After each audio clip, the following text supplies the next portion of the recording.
stops, no one knows. We're going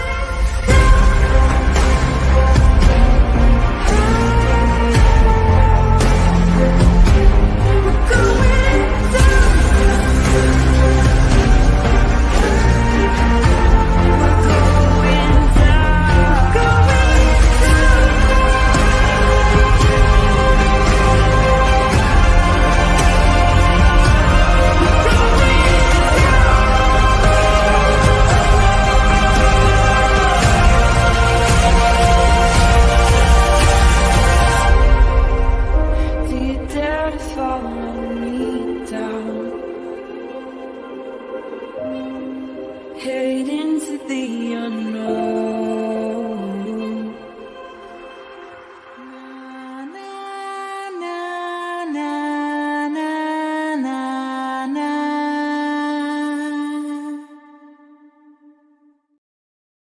Well, hello, everybody. Happy Friday, number 2. This is the second live today. Thank you guys for being here. Welcome back to Criminality, or if this is your first time here, welcome to Criminality. I appreciate you guys being here. I planned on doing this live, I don't know, a week and a half ago, but you know, life is life, so it is what it is. Let me tell you guys kind of what we're looking at here.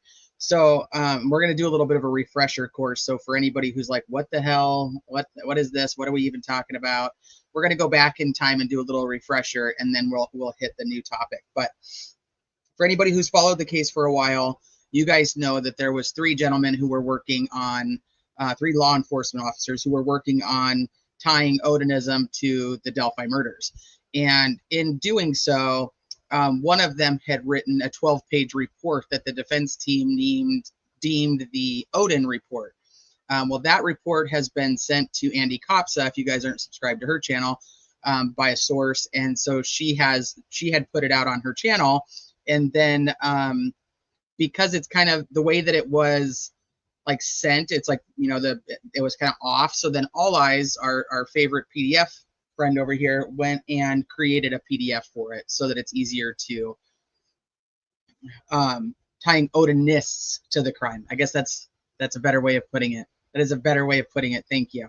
So we're gonna, like I said, we're gonna do a little refresher on why this is important, what it means, why it's even relevant to anything that we've talked about, and then we're gonna get into it. Like I said, it's a 12-page report, so I have not read the whole entire thing. So there may be times where you're getting like total genuine, like this is my first reaction to it, because I have not actually read it. My plan was to read it with you guys, like I said, like a week and a half ago, and I was like, okay, I'm not gonna touch it. Because I was trying to do everything with my kids before they went back to school, and then I was working on the AI stuff for the trial. And yeah, the Odinites rock. There used to, do I not have an emoji for that anymore? I used to have an emoji for that. I don't know if I still do. So let me say hi to you guys in chat, and then we're gonna get started. And then just a heads up, so after this, Shabugs, who is you know, friend of the channel, is gonna be doing her first live on her channel. So as soon as this one wraps up, I'm gonna head over there and hang out and be a moral support for my buddy Shaboobies. So no, there was an Odinite. I had a rock. I had an Odinite emoji. I don't know if it's still, maybe I took it off because I may have added other ones. So what's up, baby Bill? It's good to see you. Yeah, Odinites rock. Exactly. They do rock. Hey Mar. Hi Radar. Shamita, fucking 30 months, girl. That's nuts. That is just stupid crazy. I true crime addicted. I've been having the best day watching lives all day. That's awesome. I love that. All right, let me scroll up. What's up, Fishy? Hi, Ninja Blue Moon. Hi, Sony. Hi, Cryptex. What's up, Shivy? Hi, Cyber Warrior. All Eyes, of course. Let me see. Hey, Post Punk Mama. What's up, Joanna? Hi, Ariel. Hi, Chelsea. Hey, Classic Overthinker. The boss is here. I don't know about that. Hey, Joanna. What's up, Nico? Yeah, so I didn't see you in the live earlier, and I was really hoping that you were going to get the notification for this because I know you were asking about it. So I'm glad that you're here. Let me see. Hey, April.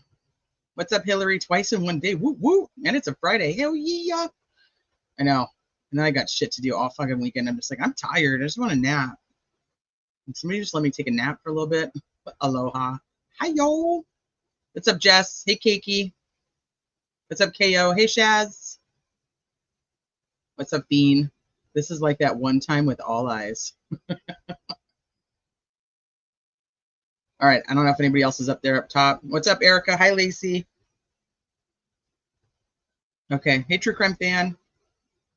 Okay. I think I've said hi to everybody. If I missed you, I apologize. But thank you guys for being here. I appreciate it. So let me share the screen.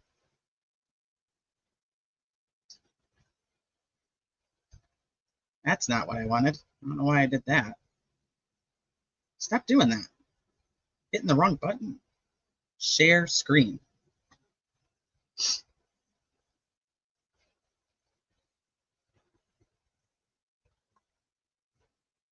So, hey, Travis. Hey, Goddess. So, Unindicted, what's up? So just a heads up, I downloaded like this new PDF reader that helps me with being able to save my PDFs and things that I had struggled with before. But I'm not the greatest with it yet. So just bear with me if I screw something up. So like I said, we're going to go back in time, and we're heading back to the Franks memo from September 18th of 2023. So I'm going to give you guys the background of how this 12-page Odin report becomes the Odin report. And then we're going to talk a little bit about Kevin Murphy and Todd Click and the testimony that they gave regarding this Odin report and what their investigation looked like. And then we'll hit the Odin report. So hopefully if anybody is watching that, isn't familiar with the case, it's not like they're just like, oh my gosh, why is this even relevant? Also, it was a good refresher for me, like rereading it and going, okay, that makes more sense. I remember this. I remember that. Okay.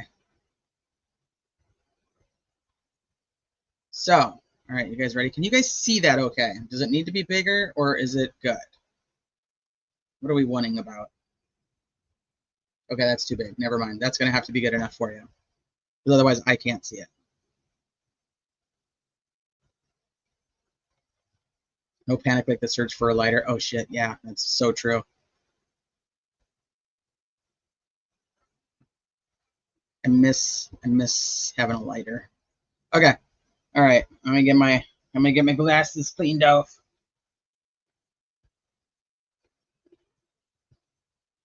All right, we're ready? So back in September of 2023, what did I just say? Yeah, back in September of 2023. I was like, what the hell did I say? And this is part of the 136-page Franks memo, the first Franks memo that was submitted to the court, which most people believe is the, what would you call it, the core reason for Judge Gold really being pissed off with the defense is because of how this report was filed and the information that was in it.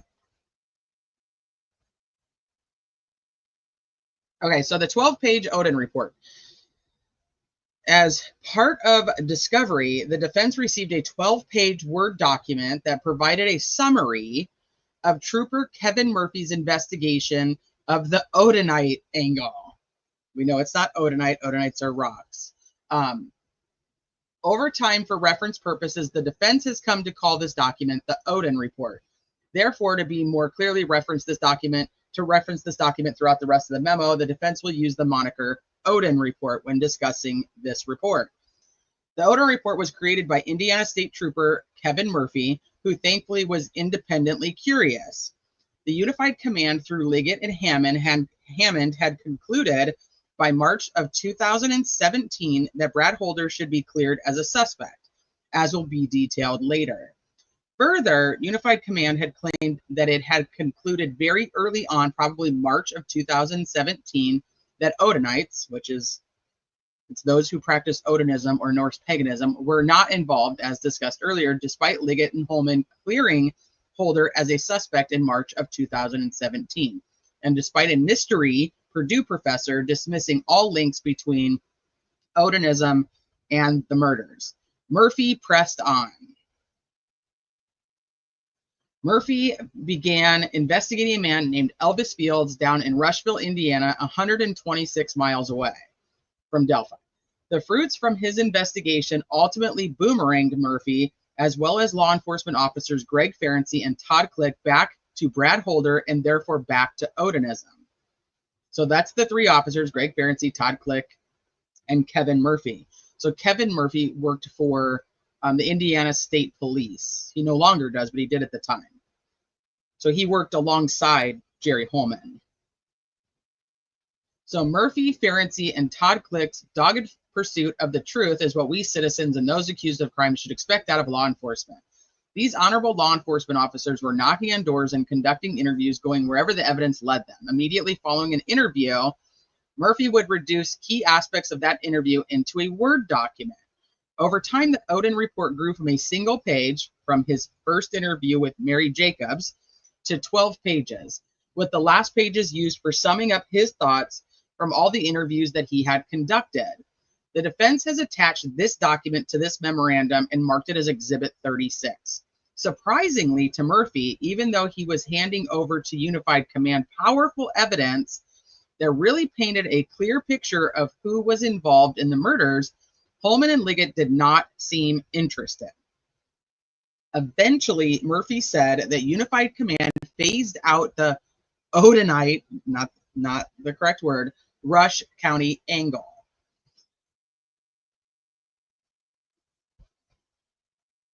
Hold on. Oh, that's part of his deposition. Okay. He, Murphy, figured that this phasing out was due to Unified Command knowing things that he, Murphy, didn't know. That eliminated the Odinism angle. Murphy further stated, I kind of took my marching orders and just did what I was told and went where I was needed. In other words, Murphy trusted that Unified Command was doing the right thing. So here they say the defense would encourage the court to stop and review this document before continuing to read this memorandum, as the Odin report will be discussed over the next several pages. Hi, Tammy. So who is Brad Holder? Who is Patrick Westfall? Who is Johnny Messer? Who is Elvis Fields? Who is Rod Abrams? They didn't put Ned Smith here, but he's another one that they talk about later. And why does the evidence strongly point toward these men as having been involved in the murder of Abby and Libby? The Odin report provides much of the information. However, the report is not the only source of evidence provided by the state of Indiana that links these men to the murders. The investigative fingerprints of Todd Click and the late Greg Ferenczi are prominently peppered throughout the Odin report as well. Click also prepared a roughly 85-page report and delivered it to Unified Command. Now that's what we want. We want to see that. What's that mean, Odino? Hey, woman. We do not have access to this, the Click report. So as one is the Odin report, the 12-page report by Murphy. This is another one that I think would be extremely interesting to read through. He delivered it to Unified Command. However, the defense didn't receive this document until September 8th of 2023, nearly 10 months after defense counsel entered their appearance. The defense will now show what Liggett and the rest of Unified Command knew but refused to act on. This information is also what Liggett concealed from Judge Diener. The defense will include the evidence that links these men to the crime scene and to each other, including the intimate knowledge that these men had of the crime scene that only someone who had been at the crime scene would know. So, Brad Holder's connections to the crime scene. Brad Holder's son, Logan Holder, was dating Abby Williams at the time of the murders. Nobody denies this fact. Amber Holder, which is Brad Holder's ex-wife, for example, discusses this fact on page 9 of the Odin report. Okay, so Exhibit 37 is a document memorializing the only known interview of Brad Holder concerning the Delphi murders, at least through August 30th, because we do know that he gets interviewed again. In that document, it is learned that Brad Holder details that he was usually in Delphi every weekend visiting his friend Patrick Westfall and attending Asatru religious ceremonies at Patrick Westfall's house, usually on Sundays. Asatru is interchangeable with Odinism. Patrick Westfall and Brad Holder had been friends prior to the murders of Abby and Libby. In fact, Patrick Westfall and Brad Holder were found in a photograph together as late as January 21st of 2017. Find an attached copy of said photograph. Murphy noted on page 11 of the Odin report that Westfall appears 10 times in pictures that Holder posts on Facebook prior to February 13th. However, after February 13th, Westfall does not appear in any of Holder's posed photos. So what happened to the friendship of Brad Holder? So this can be viewed on page 9 of the Odin report. Amber told law enforcement the following. Once again, Amber is Brad Holder's ex-wife. So Amber, said that Brad spoke of Patrick one time when he was intoxicated and said he and Patrick got into a fight and they no longer speak to each other. He told her that he and Westfall were in the woods near a river conducting a ritual. One of them said or did something that the other did not agree with, and they no longer talked to each other. She said the river was near Patrick's house. Note, Brad has a Facebook post with him and Patrick together on January 21st of 2017. So Patrick Westfall was living in Delphi at this address, Delphi at the time. Find the attached blah, blah, blah. File is confidential. The document is the narrative report of what is believed to be the only interview police conducted of Patrick Westfall. Well, as we know, they go back and they re-interview Patrick Westfall. They ask for his phone, and when they get it, everything from before the interview was essentially scrubbed from the phone, and he had it was a brand new phone. So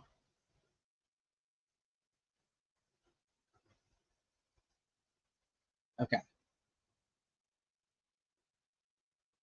So Westfall was living at the time, was 3.1 miles or roughly a 7-minute drive to the cemetery, which is the closest entry point to where the girls were murdered.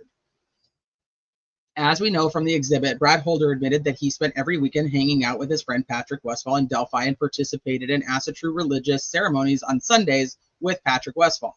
The girls were abducted on Monday, February 13th of 2017. Patrick Westfall appeared to no longer be friends with Brad Holder after February 13th. Defense is unaware as to whether law enforcement were even mildly curious enough to seek Brad Holder or Patrick Westfall out to ask them about the explosive information Amber told police about an argument over a ritual gone bad in the woods sometime in February of 2017. Additionally, Richard Allen's defense team is unaware whether law enforcement sought a search warrant for Brad Holder's or Patrick's homes. So not did they get one, but did they even request one, which they find out later. So Amber tells a second and equally disturbing story. So once again, Amber is Brad's ex-wife. When interviewed a second time, Amber discussed another conversation that she had had with Brad Holder. She had gone to Brad Holder's house to visit him while the children were upstairs. Amber inquired about Patrick Westfall, under the ruse that Amber's girlfriend had a date with Patrick. This is what is contained on page 10 of the Odin report. So Brad became very nervous and told her that she needed to stay away from Westfall or she would end up dead.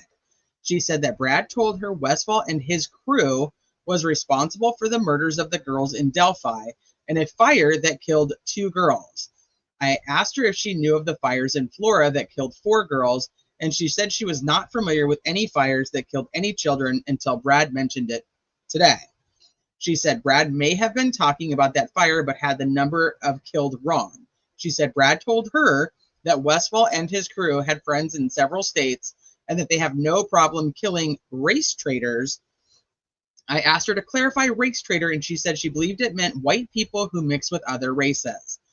Amber said that Brad told her that Westfall belonged to a group called the Vinlanders and 22. Brad told her that Westfall had many people backing him up and powerful friends. She said that Brad was very nervous while telling her these things and was whispering like he was fearful someone else would hear him. She said that throughout the conversation, Brad was constantly telling her to stay away from Westfall. He also told her that Patrick had killed a lot of people and it didn't matter if they were innocent or not. Amber truly believes Brad is scared of Westfall. I think Brad is just scared. Prior to Amber leaving, she said that Brad told her to stay off Westfall's radar, and I can only protect you so much if you keep asking questions. He also told her that if Westfall found out she was married to him, that she would be in danger. Brad also questioned her on why Westfall would be going on a date that he was under the impression that Westfall was married or engaged to someone.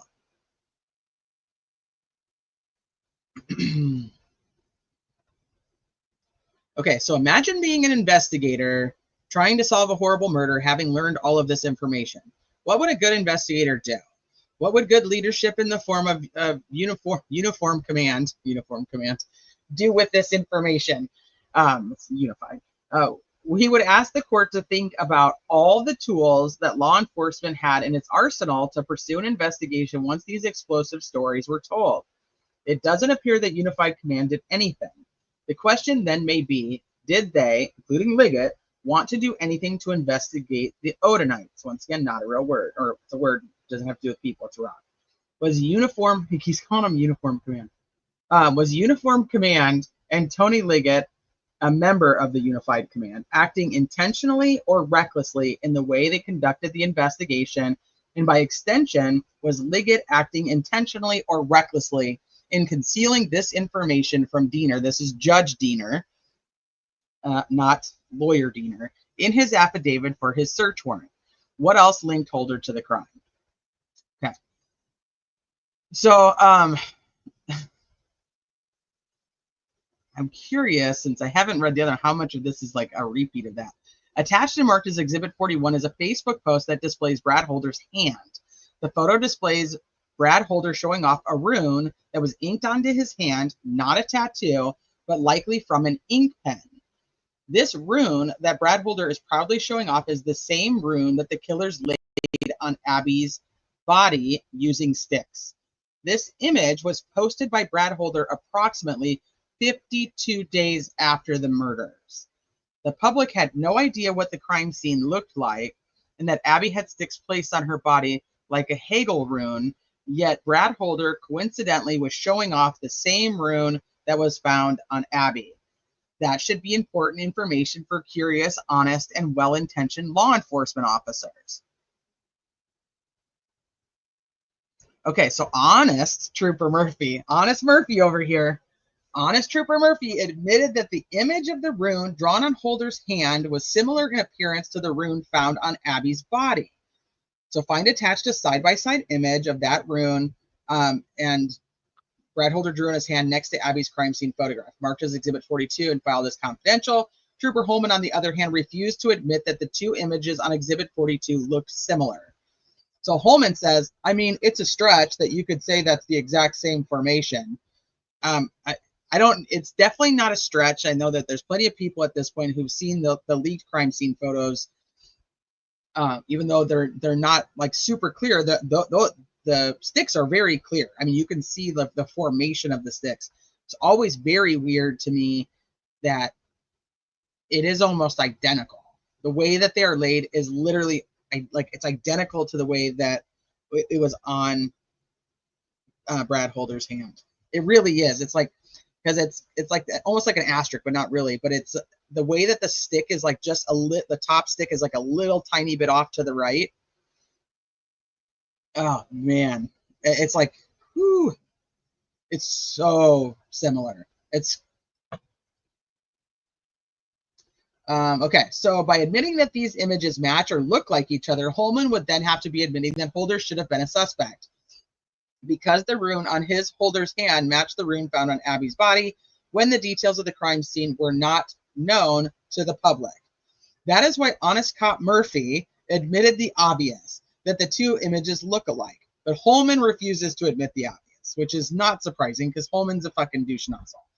He doesn't want to admit anything. He also wants to try to still sell to the public that those two sketches were the same, they're of the same suspect, when ISP themselves put out the memo stating that it is absolutely two different people and that one has already been identified. They identified the first one and not the second one, and that's who they wanted information on when they did the switcheroo in April of 2019. So Holman has hitched his wagon to Richard Allen's guilt and can't consider any other candidate, and certainly cannot concede that Unified Command's investigation has been a shameful embarrassment.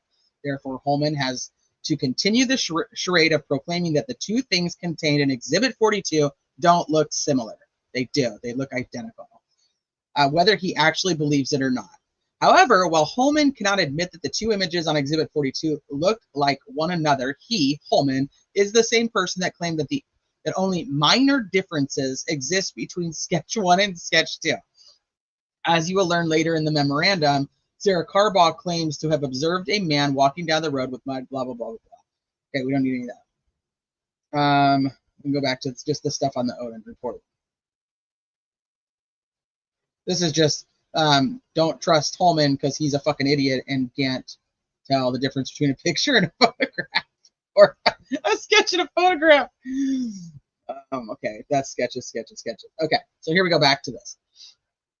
While Holman will not agree that Brad Holder's Facebook hand ruin resembles the stick formation found on Abby's body because that promotes Brad Holder as a suspect, at the same time, Holman will tell you that Sketch 1 and Sketch 2 look alike with only minor differences because that promotes Rich Fallon as the suspect. How far was Holman willing to stretch this incredible claim?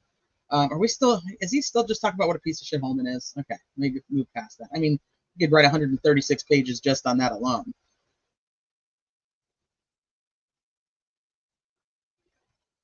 Okay, let me see. Okay, I think we'll quit that. We'll quit this one for now. So any questions, any thoughts so far? And we're gonna move over. I want to go to Kevin Murphy's testimony.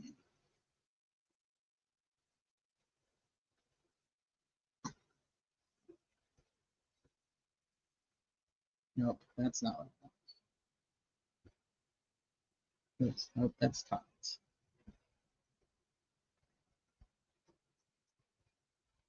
Okay.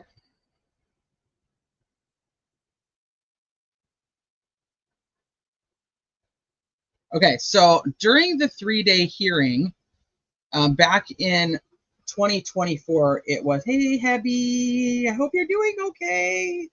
Back in the 3-day hearing was July 30th, July 31st, and August 1st of 2024, where there was a few different motions that were under review. And so Kevin Murphy testified at the motion to dismiss, and hold on one second.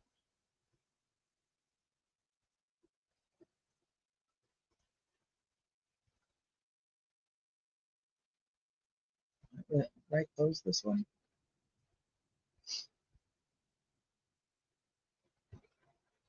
I think I closed one of them.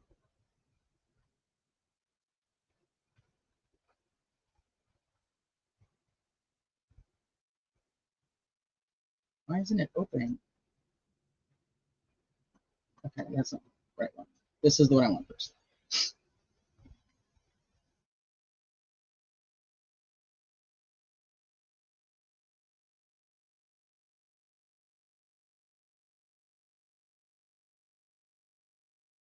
Okay, so he testifies during the motion to dismiss on July 30th, and so this just gives a little bit more just about who he is and how he gets involved with anything that's happening with the case. So just some background on that. So it says he was with the Indiana State Police from June of 1995 to July of 2021. Around February 13th of 2017, he was made aware that 2 girls had gone missing. He offered with other members of his task force to be available if needed. And he got the call on Sunday night, which had been the 19th. So they go missing the 13th. They're found the 14th. So on the 19th, he is contacted and said, okay, we could use your help. And he said, we were here on Tuesday, the 21st of 2017. So he says, we met at the town hall where that was their command center at the time. And he met with Kevin Hammond and Sheriff Liggett, who wasn't sheriff at that point. And we started grabbing tips and just started hammering them out. So he becomes part of like the crew of people. They're getting all thousands and thousands of tips. And so he becomes part of that. And he's just out following up on tips, kind of like there was another one that said that. It wasn't Purdy. There's another one that said that that was like his main job. Somebody in chat will remember which officer I'm talking about, which trooper I'm talking about.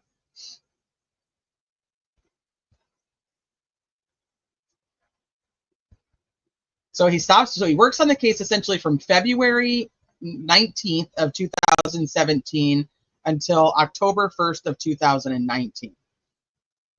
They asked, like, are you working on anything else? So he says, He was on a task force with the FBI in Maryville. Sometimes he had they had terrorism details to go out on, but we didn't have something like on the burner. Then I was here in like Delphi doing stuff for the case. So then he talks about Brad Holder. He says Brad Holder was a subject of interest in this case from early on, and said, "Would you call him? Was he a?" So then this is like questioning because this is his testimony. So was he a suspect in the case? His answer is he was not considered a suspect in some circles, but in the circle that Murphy ran in, that he was a part of, he was a suspect. So he talks about how he was working with Ferenczi and Click, ultimately by the end of the time he leaves, and that he reported to Jay Harper, who was a detective out of the Lafayette Post. That was who he reported to in his chain of command. I don't remember if there was anything else. Oh, yeah, it is. So he said, I would get a tip or a lead from either Jay Harper, Tony Liggett, or Kevin Hammond, and then I would advise them, well, I'm going to go on that tip. I'm going on that lead. Said sometimes I had someone with me. Most oftentimes I did not. I would contact the person that I needed to talk to, make arrangements to speak with them, preferably in their home, and I would sit down, interview them the way I've done for years and take notes. More often than not, I was getting cooperation from them for a swab, because I normally always got a DNA swab, and then I would put everything into my notes, and I wouldn't even leave their driveways. I'd get on my laptop, print up my Word document, and then bring up my Word document. I'd come back here to the command center, and I'd put my tip or lead together. And one thing that was important to him is that he didn't go to bed at night till whatever he was doing that day was completed, and he stuck to that for 2.5 years.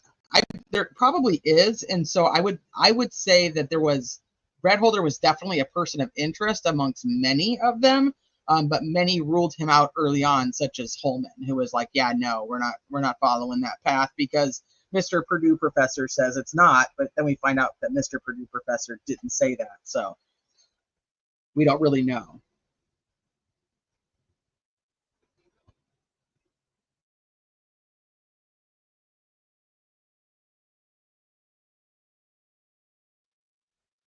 Okay. And then he admits that. Okay, so he says Troopers Holman and Murphy interviewed Elvis Fields at the Rushville Police Department. So Elvis denied being part of any murders in Delphi. Elvis consents to a DNA swab, buccal swab, taken by Murphy. Elvis ends the interview stating he is tired and wants to go home. Murphy drops off Elvis at his residence in the trailer park, and Elvis exits the car and starts walking towards his trailer. Elvis then turns around and comes back to Murphy's car, and Elvis asks Murphy that if his spit is found on one of the girls, but he could explain it away, would he still be in trouble? And he says that is verbatim what he said. It's word for word what he said to him. So that's what he wrote it down that day, so he knows that's what he was told. So he said through the Rushville Delphi connect, that Brad Holder and Elvis Fields are connected through Facebook, which he says that Greg Ferenczi was really the one who was like doing the social media. That's the question. The $1 million question is, they took all these swabs of people and nobody fucking ran anything. Nobody ran anything. I mean, obviously they didn't run anything because we know that we had the law enforcement DNA that ends up being put into fucking CODIS, and they still didn't even know it was law enforcement. So they had to take it back out of CODIS. So through the Rushville Delphi connection through Facebook, and he recalled sitting there, Elvis liked to follow others, and he had this knack of wanting to follow Brad Holder and Patrick Westfall. And he would often, from Greg Ferenczi's explanation, follow what they would do on Facebook. So he was following Brad Holder and Patrick Westfall on Facebook, but had supposedly never met them, didn't know anything about them. It could be, we don't know. We have no idea. We have no idea what they ran and what they didn't. I mean, we know just from the family members, Becky and Kelsey, how many times they took their DNA and never ran it. And then other people came and took their DNA again, and then came and took their DNA again. So like at trial, they went and took Kelsey's DNA to match it to the hair found on Abby's hand, like they didn't already have a DNA sample from her.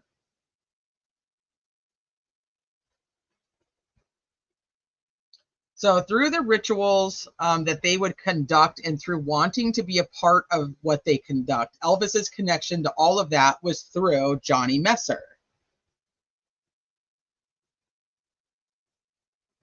So Johnny Messer knows Patrick Westphal and Brad Holder. He also knows Elvis's uncle and Rod Abrams. And then Elvis Fields goes through Johnny Messer and wants to follow Brad Holder and Patrick Westphal because he wants to be a part of what they're doing. And he starts posting pictures that are the same pictures that Brad Holder was posting.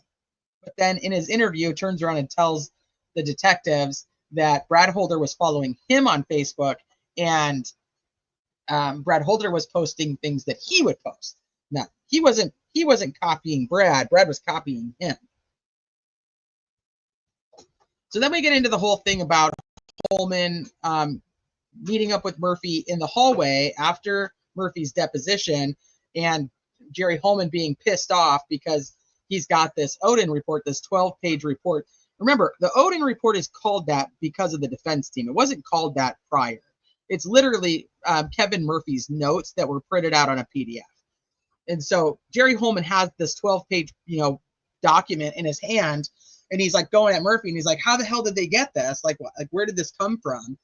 And Murphy's like, "I don't know, dude. Like, I don't even know who you're talking about. Like, what are you even talking about? Like, I hadn't even seen it. I didn't even know it existed." And then he looks at it, and he's like, "Those are my notes. Like, I don't know what your issue is. They were just his field notes." Okay, so then McClellan comes up and just starts arguing about the relevancy of it. Okay, so let me go to this one, which apparently I didn't save or keep up, and so now my notes are gone, or my highlights are gone. So it's okay. Okay, so now Kevin Murphy testifies again on August 1st. Give me a second, I'm gonna take a drink of water. Hey, just James.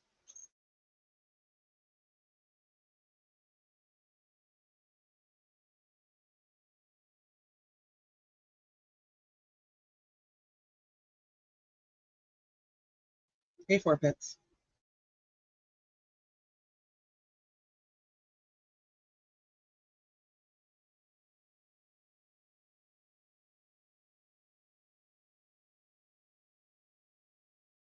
What's up, Journey? Okay, so now he's back on for a different motion. Goes back through all the things. Then they talk about more of his training, talk about how long he's been there, blah, blah, blah. Or where's what I actually wanted to talk about? Give me a second. He says, "I think I asked you this on Tuesday, but were you on this Delphi death investigation the entire time, and that's what you did the minute you got up, or was it days that you didn't work on that?" Murphy says, "There were some days when we had details at the FBI Joint Terrorism Task Force. The main office was in Indy, but we worked out of a sub office in Merrillville." So then he asked him, like, what kind of, when you first got involved, just give the judge an idea of what you were in the room and there's a bunch of people. Did you meet one-on-one with somebody? How did that all go down? So he says, "Early in the investigation, we were in the old Delphi town hall upstairs, sometimes hundreds of officers. We'd get down here 8:30 and usually have a briefing and go over what had transpired the day before, and then the tips and leads were all going out on and often divided into two-people teams. So the information came from the Unified Command, typically from Lieutenant Holman. This could have been Liggett, and sometimes it was Kevin Ham. It just depended on the day." And he said, that's not who I want. He said that his understanding of the time frame of when the girls had gone missing was that the last evidence of them being on the bridge, which was, I think, was 2:13. So from the general window of 2:15 to 3:30 that afternoon, and that's how he gets involved. It was generalized, but I didn't want any of this. I'm trying to figure out what I was actually going to show you guys.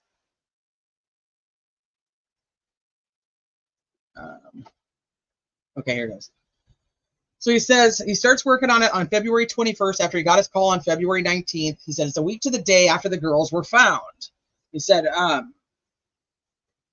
so he's asked, like, what was your understanding, if you have one, based upon readings or based upon information you were receiving from anyone as to how many people were involved in the murders? And so Murphy answers and says, based on the crime scene, the specifics of it, and the intricacies of it, it could have been as few as 2 or 3, or even maybe 5 or 6. And those two numbers always stick out in my mind. Maybe 2 or 3, but possibly 5 or 6. And he says, prior to Christmas of 2017, the week of Christmas, he received a tip that stated a subject from Rushville, Indiana, had admitted to a family member that he was involved in this crime. So Christmas of 2017, December 2017. What's up, Angel Ray? He said that the person's name was Elvis Fields, and it was his sister that had contacted them. The tip was difficult to understand, but he thought ultimately came when his investigative partner, Greg Ferenczi, out of Terre Haute PD, somehow got into our command center, and it came from a woman by the name of Misty Moore. So back in the Franks memo, we find out that Mary Jacobs, who is Elvis Fields' sister, has been trying to contact law enforcement and trying to give them tips to say, hey, like, my brother confessed to me about this crime, and nobody was taking her seriously. So she happened to have a friend named Misty Moore in Homeland Security, who she just contacted and was like, hey, like, nobody's listening to me. Like, I don't know what to do. So Misty, her friend Misty, ends up contacting the law enforcement, working on the case, and is like, hey, Greg, I guess contacts Greg Ferenczi, and then Greg Ferenczi contacts what would become known as Unified Command, and is like, hey, there's this lady who's saying her brother confessed to the crime. And so it kind of like trickles down that way to Murphy, who ends up talking with Greg Ferenczi, and then here they are now going to be working on all of this. So she was associated with the family members through the Rushville of a sibling of Elvis Fields. So you heard that there was some type of statement made by Elvis Fields. So Roland Purdy and Murphy went down to Rushville on January 7th in 2018 to go talk to Elvis's sister, to prearrange talk to the sister of Elvis Fields. So after they talked to her, they got a hold of Unified Command, thought it was very sustainable tip, something that needed to continue to be investigated, and we continued to investigate it from that point on. And so he's asked, like, what made you think that was worthy of being investigated? He says, the information provided to us by the sister was very specific about the crime scene and what had occurred, and it just seemed like information that no one else would have known. He said a day later, we met with one of the sergeants in drug enforcement section. He said, I think the following day was a Wednesday. They met up again with Mary Jacobs, which is Elvis's sister, and attempted to have her, through a recorded call, speak with Elvis, who was living with his sister by the name of Joyce Moffett in a little village called Dunkirk, Indiana. They did this controlled phone call, but Mary was very anxious about it. They tried to keep her calm down during the call, and Elvis didn't really give any indications of any involvement. And then the call went south when she just blurted out, Elvis, why did you kill those two girls? I said, through the process of this investigation, he had met with prosecutor Nicholas McClelland about the lead that they had. He said something to the, and at this point, when he's talking with Mary Jacobs, Nick McClelland's like brand new. He's a brand new prosecutor, because Ives was still the prosecutor in 2017. So Nick's like, yeah, if it's got legs, then run with it. Keep me in the loop and go get him. So Roland Purdy and Murphy eventually make arrangements to take Mary Jacobs for a polygraph. So he doesn't remember the date, but it was within a couple of weeks after that at the Indianapolis lab, and we were there for that entire polygraph. The two of us, they watched the polygraph. So the purpose of it was just the request of the investigations division to see would there be any indications of deception, or was she truthful? Was she believable? And did the result, so Baldwin asked, did the results of the polygraph cause you to continue on or to stop? McClelland does not want that answer. So he's like, I don't really have a valid objection, but polygraphs aren't admissible at trial. Well, here's the thing is, they always do this whole, and I'm not an attorney, so I always say it wrong, but they do this whole, it's not for the truth of the matter. It's for like how, why he continued to do what he was doing, kind of thing. And you guys in chat, because you guys will know exactly what I'm talking about. I just never say it right. But it's not that, like, not that the polygraph is relevant, but the fact that she passes the polygraph is the reason that he continues to go and investigate this. But she Baldwin agrees with that. Instead of saying, hey, we need to know, like, what, why you did it. But he doesn't. He just says, okay, so after the polygraph, what'd you do? So, I mean, I guess you can infer, he says, like, we continued our investigation. So if it had no legs, like Nick would say, then maybe, he just goes, he doesn't continue the investigation. But because she passes this polygraph, they continue on the investigation. He says, we found that after the event, the possibility of more people being connected to the crime between the town of Rushville or the town of Rushville and Delphi. So you're still working with Roland Purdy at the time, or are you working with other people? He said at some point Purdy was assigned or reassigned to his FBI task force, and he started working primarily with Greg Ferenczi, who provided the initial tip on Elvis Fields.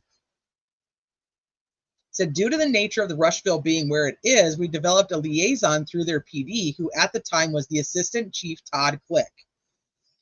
Let me see. I love how Holman is still running around like they found no evidence against the Franks dipshits without mentioning they didn't even execute search warrants. Ferenczi Murphy recommended to look. I know. Okay, so so there's these three guys. We're back to Ferenczi, Murphy, and Click. So it talks about what was Ferenczi's primary role. He says he mainly did the social media stuff about the case. The larger part was going on in Delphi, and the Rushville end of it was handled by Todd Click. But it just came upon me that my entire focus was on Elvis Fields. He says he talked to him a couple of times. He remembers when Lieutenant Holman and Murphy did some sort of interview that was recorded and documented with Elvis Fields, and I believe he even consented to a swab for DNA. Says, okay, well, what happened after that swab was taken with Elvis? Did he stick around, answer questions? So we're going back to the same testimony from the other day. He says, when we finished up with him at the PD, he didn't have a ride home. I remember it. I felt bad for the guy. So I got him back to his trailer in Rushville. I don't know that I could get you there today, but I remember getting him back to his trailer in Rushville. And he says, I dropped him off, and he kind of walked towards his trailer, and then he turned around. I'm like, where's this going? And he walks back, and I rolled down my window, and I go, what is it, Elvis? He's like, I've got a question for you. I said, yeah, go ahead. He goes, that swab I did, if that happens to show like my spit is on one of the girls, but I can explain that away, am I in trouble? It's like, do you know, like, do I have a problem?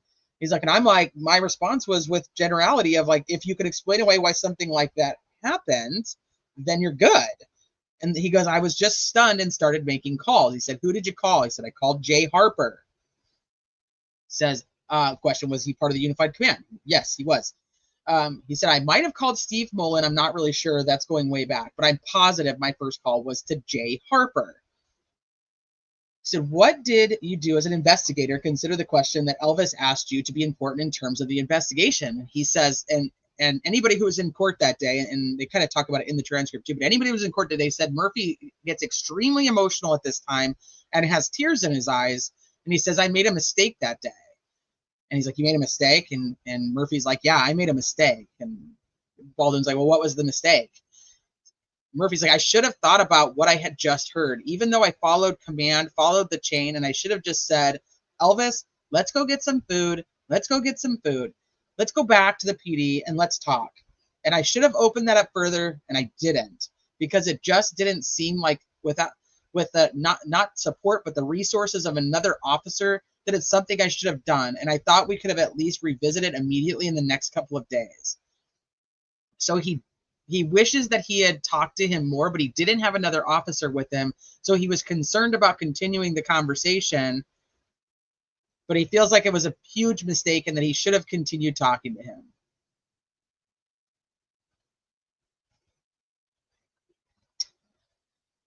So Baldwin's like, so it sounds like you have some regrets. He's like, I do. I'm human. We make mistakes every day, and I feel like that was a mistake. So he says, well, what seems like kind of a big deal, what he said or what he asked, what happened then? Murphy says, I documented that entire day. I did my typical Word document, put it in the supplement, might have emphasized or highlighted what he said in exact words because I felt that it was so shocking.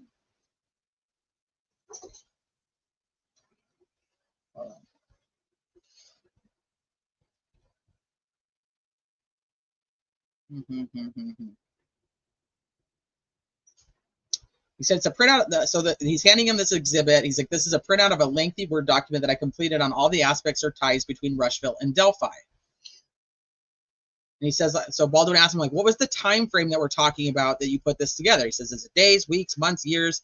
He said, this took a couple of weeks to put together. It might not seem like that, but just to get all of it factually organized in the correct order. He said, when I'm talking about in terms of how much time does this document span? He said, well, this started in January of 2018, the first time we met Mary Fields, which is Mary Jacobs, and this included several months of documentation. And Baldwin asked, like, can you talk about what links, if any, did you, Ferenczi, Click, and anybody else find that you thought linked Elvis Fields and others perhaps to the Delphi murders? Murphy says, Elvis Fields and his roommate, Rod Abrams, as well as a subject down in Rushville named Johnny Messer, who's somewhat of a Vinlander wannabe recruiter. And then up this way in Delphi with Patrick Westfall and Brad Holder, became like our five. That were the pieces that put all the puzzle together. So what do you mean by that? He says, just the link between the two communities and what had transpired throughout our investigation with what we thought might have happened. So, okay, let's start with how were they linked? What links did you find between Brad Holder, Patrick Westfall, up in Delphi, Elvis, Rod, and did you say Ned Smith? He did not say Ned Smith. He said, where did he say? Johnny Messer? Because Ned Smith is like this. Yeah, he said Johnny Messer. So Ned Smith is like would be number 6. So Greg Ferenczi and Murphy worked together, and Ferenczi did the Facebook gatherings of the investigation. I know he did slides. He put everything together, and we were able to put together that all these people seem to know each other and know each other through their circle. Said part of what they considered is that they seemed to know things that no one else would know unless they were involved or there. He says that does include Brad Holder. He said Ferenczi, that was more of his thing, was the Brad Holder end of it. So he was investigating more the Elvis Fields side of it, and Murphy was doing more the Brad Holder side, or not Murphy. Ferenczi was doing more the Brad Holder side of it with the social media stuff. He did share with him, so if anybody, so Ferenczi's no longer alive, and so he kind of testifies to some of the things that Ferenczi had told him throughout the investigation. So Baldwin asked, like, what was it about the investigation that caused you to think that Brad Holder knew things about the murders that he should not have known? So it's so he answers postings on Facebook that Greg and I talked about, and he showed me that mimicked what was the crime scene. So now they're going through another exhibit. So going through the symbol, often referred to as a rune. The runes are on the hand of Brad Holder. So we're back to the matching of the sticks on Abby, and the. Hold on, let me get rid of that so it's not dinging.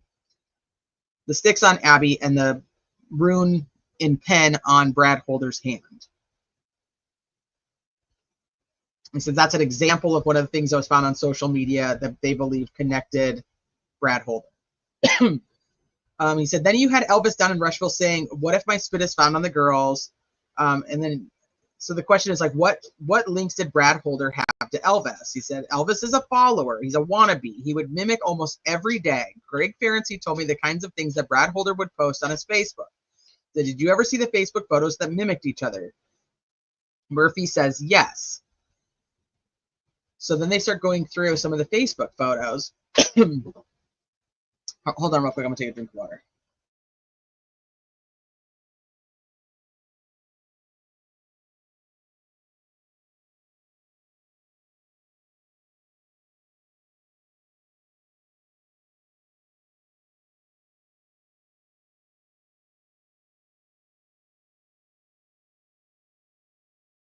Okay.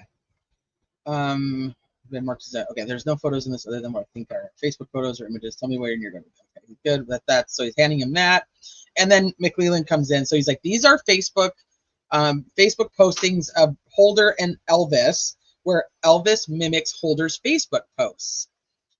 And then Baldwin asked, like, do you think that, well, describe to the judge, I mean, she can see it, but describe the first one that you see. And here comes Nick, like, Judge, I'm going to object.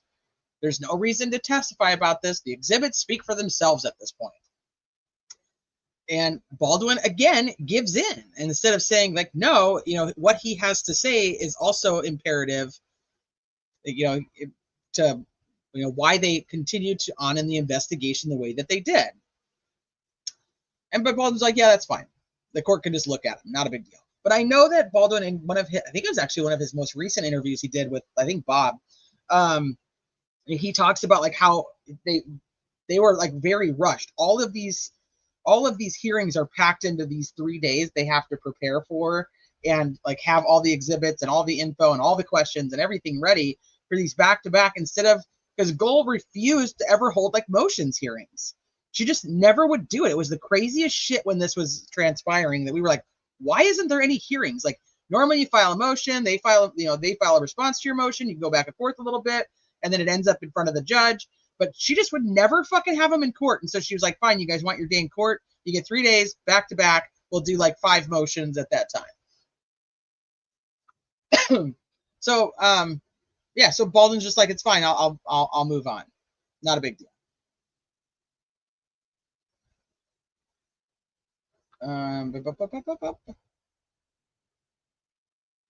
Yeah, denied without a hearing. Denied without a hearing. Denied. That's all she ever wanted. She did. What did Brad Holder post on 2/12/19? That's a great question. I mean, it's interesting that he posts the Odin, the painting on 2/13/18. That does equal 33. You're right. But it's, I mean, it's also just interesting because it was the anniversary of the death, or, you know. So the first one had brass knuckles, and brass knuckles with weapons around it. Is there anything that would just be a coincidence? He says, no, it's not a coincidence. He says, how in the world would Elvis Fields ever even learn the name Brad Holder? So Murphy says, through being in Rushville, he had an association with Johnny Messer, who had an association with those up here in Delphi. And I'll just say it, they were proclaimed either Vinlanders or wannabe Vinlanders, which is a crazy faction of Odinism.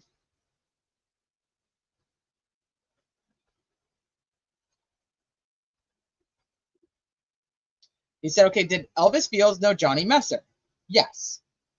And did Johnny Messer know Brad Holder? Yes. Did you, Murphy, and Ferenczi ever ask for search warrants for Elvis's home? Yes, he recalls that they did. He said, do you know if any search warrants were ever authorized? He says he doesn't remember if they were authorized. We do know that they were never executed. So I don't know if they were ever approved, or we just know they weren't executed. He says, was Brad Holder ever a suspect in this case to your knowledge? He answers, in what we were doing, yes. He said, what do you mean by that? He says, what we were investigating, yes. So these other circles, and he talked about this in the other testimony, was like these other circles that were doing all these other tips with, following other tips and other leads, they weren't looking into the Brad Holder stuff. So when he's taking it to Unified Command, like they're gathering all this information regarding the connections, because Elvis Fields was the tip that started them on this. And it leads them back to Brad Holder, which Brad Holder was a person of interest very early on, right? He's brought in for an interview, so on and so forth. So ironically, it ties back to one of their very first suspects. Okay, so what about in the morning meetings in 2017? Was Brad Holder a suspect then? So no, he was not. Because remember, by March, end of March of 2017, they'd already ruled him out and said, no, we're not looking at that. Were you reporting your work to the Unified Command? Yes, every day. He says, okay, you talked about Rod Abrams and Ned Smith. Who are they? He said, Ned Smith owns a paving company out of Rushville, Indiana. And Rod Abrams and Elvis Fields worked for him seasonally, time to time, when they did paving jobs in Rushville. And this came from investigations and observations by Todd Click. So the question is, did Rod and Ned, in the course of the investigation, ever say where they were and where Elvis Fields was in in February of 2017? And then he's like, I forgot what I even asked you. He said, when the girls were killed, did Rod Abrams or Ned Smith ever provide an alibi or an explanation to where they were? So the answer is they were supposedly visiting a sick friend at Ball Memorial Hospital in Muncie called Lamont Stanley. I said, okay. Was there anything funny about their alibi? Said they couldn't use cell phones there because of the hospital and not having a signal. But we've had people come into the chat that, over the years now that work at the hospital, and they're like, that's bullshit. There's absolutely a signal. He said, but so he asked, but did they both say they had cell phones, but if you pinged them, they wouldn't be able to? He said, yes. He said, but is that kind of relay for me how that conversation happened? So Murphy says, it was more with Rod Abrams, I remember, than with Elvis. I remember actually at one point, well documented, interviewing Rod Abrams. I might have even been alone without another officer that day, and he told that story. And I remember we checked in on it, and the way I recall it is they weren't at the hospital that day. That alibi was not true. So he said, okay. Baldwin says, did they say that Elvis was with them, if you remember? He says, yes. They said he was there. They said he was with them. They said he was. So Elvis's alibi, what did he give for February 13th of 2017? He says he doesn't remember. So do you remember? So he asked him, do you remember an email about a ceremony? Do you remember anything about a ceremony in Fort Wayne that Brad Holder and Patrick Westfall were involved with? Doesn't remember that. He says, in your opinion as an investigator, was there links between Elvis Fields and Brad Holder? He says, yes. Yes, there was. He says, okay, and were there links between Brad Holder and the murder of Abby and Libby? He said, I'm not understanding the word links. He says, yeah, it's not a great question. It says, it's fine. Were there any links that in the course of your investigation or Greg Ferenczi's investigation that he shared with you that linked Brad Holder to the murder scene? He said, I guess we kind of went over a little bit with the photos. He said, his answer is the symbolism that somebody posts, particularly on social media, that identically in my mind as a human being mimics a crime scene is not a coincidence. So now they're on cross, and so Nick's like, I wasn't the prosecutor then, right? Back in February 2017. He's like, nope, you weren't. He said it would have been in 2019 when he spoke with McClelland. Which I think it was probably, I mean, I guess it could have been, but it was 2018 that the tips are coming in. So Nick asked him, I want to talk about this encounter you had with Elvis Fields when you dropped him off at the house the day he made the comment about the spit. He said his recollection is that you made some comment recently that you didn't believe what Elvis was saying and you thought he was playing with you. Do you remember that conversation? He said, sir, I do. He said, and do you still believe that? And that's what Nick asked him. He says, I don't know what to think. I'm just going to be straight up honest with you. He's like, I don't know what to think of anything. Like, I don't know what to think of any of this. So I just don't know what to think anymore. So Nick says, but at that point, you had a conversation with me and you said, look, I think Elvis was just toying with me and it frankly pissed me off. Murphy says, that's correct. Nick says, okay, you also have had some doubts about Mary Jacobs, I guess, information. Is that a fair statement? He says, can you explain it? He said, yeah, let me ask you some questions. When you went to interview Mary Jacobs in her home, you noticed that she had an overwhelming amount of, I want to say, medication to deal with mental health. And he says, yes, sir. And then Nick says, and that caused you to put her credibility in question. Is that fair? Murphy says, as soon as I saw it, I gave up for a minute.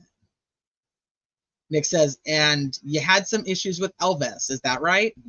Murphy says, yes, sir. Nick says, and I think one of those statements you made to me is that you think Elvis and Mary Jacobs are full of crap. He says, yes. So Nick says, so we have these Facebook posts from Brad Holder that caused you to continue to investigate that angle, correct? Yes, sir. says through that investigation, were you ever able to place Brad Holder in Delphi at the time of the crimes? Says no, sir, we were not. Nick says, did you ever look at Brad Holder's work records through your investigation? Says I did not. Said, okay, were you ever able to place Elvis Field in Delphi at the time of the crime? Says no, sir. Says, and in fact, you ran his phone, and phone records show that his phone remained in the Rushville area during the time of the crimes. Murphy says that is correct. Nick says, were you ever able to place Johnny Messer in Delphi at the time of the crimes? Says no, sir. What about Rod Abrams or Ned Smith? Says we were not able to put any of them in Delphi at the time. And what about Patrick Westfall? Said he lives there. So yeah, he lived there at the time. But were you able to place him at the scene of the crime when the girls were killed? He said no. So, okay, during all these interviews that you had with Elvis and Rod and Ned and Brad Holder, at any time did any of them admit to you that they were involved in the killing of Abby and Libby in any way? No, they did not. Nobody confessed him. So Nick asked, did you ever find any physical evidence tying them to the crime through your interactions with them? The answer is obviously no. So now this is where you hope during redirect it comes back up, because they filed search warrants for all of these locations that none of them were ever actually searched. Were they not authorized by a judge? I'm pretty sure if I go back, I think the Brad Holder and the Patrick Westfall, I think one were, but I'd have to go double check that, so don't quote me on it. But they were applying for search warrants. So did you find any physical evidence tying them to the crime through your interactions with them? Well, no, because you guys weren't approving my fucking warrants. And if you did approve them, they weren't, or if they were getting approved, you guys weren't executing them. Because everything has to go through Jay Harper in Unified Command.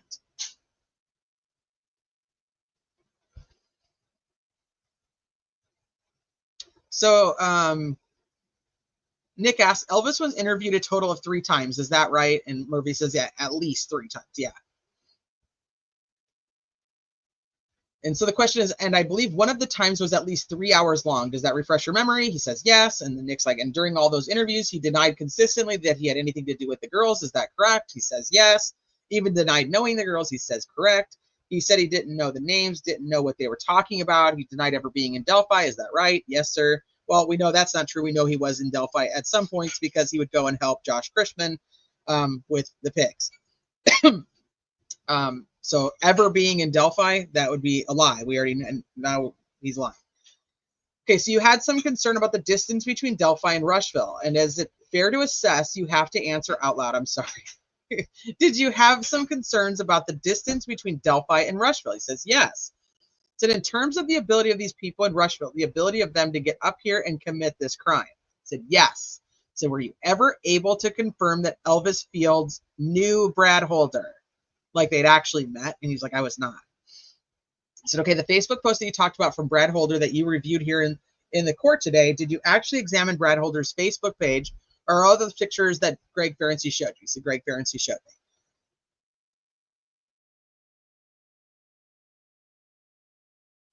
Okay, hold on. I need another drink.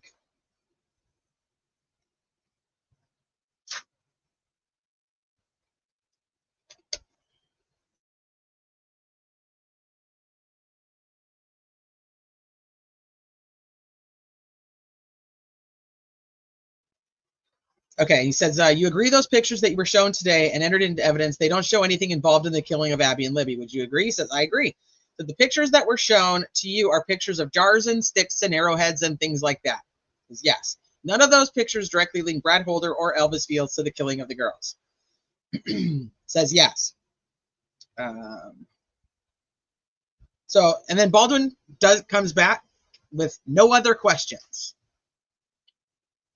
Nothing about what was brought up in the Frank's memo of Elvis's phone was in Rushville that day, but was not actually used. Like there was no activity on the phone from something, this time to that time. Doesn't bring that up.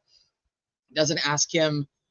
I just did no follow up. I don't know. Like I said, I get like they were probably, this was the end. This was getting towards the end of,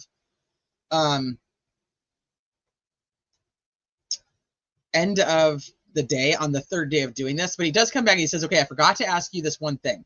Was there something significant? I think it's mentioned in your report that Elvis talked about, blurted out something about a gang.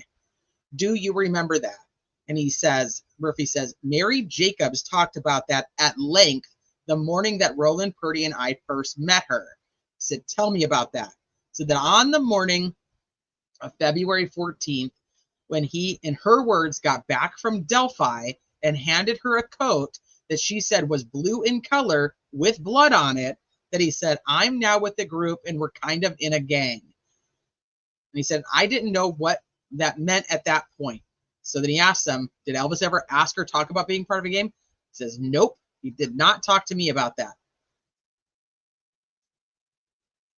So then he comes back with another question. And he says, do you know whether Johnny Messer, Patrick Westfall, and Brad Holder would take photographs together or were ever seen in photographs together? He says, yes, they were. Says this is, this exhibit.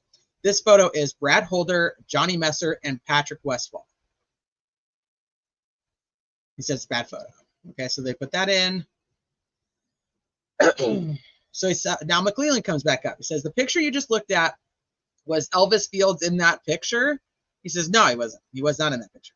What about Rod Abrams or Ned Smith? Nope, they're not in that photograph. Do you recall a deposition that you gave involved with this case? He says, yes. Do you recall Mr. Baldwin asking you, as you sit there right now, based on your investigation of the Odinism angle, what was going on at the crime scene? Do you feel satisfied that it was fully investigated, meaning Elvis, Patrick, and Brad? Do you remember that question? He says, yes, sir. Do you remember your answer? He says, yes. He said, what was your answer?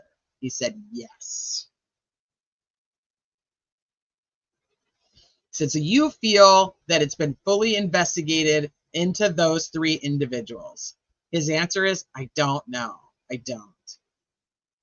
He says, well, your answer was yes at the deposition. He said, my yes was, yeah.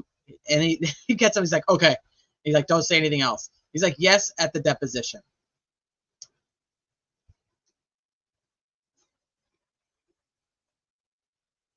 So then there is a deposition of Elvis Fields, which is another report that I would just love to read some of these depositions.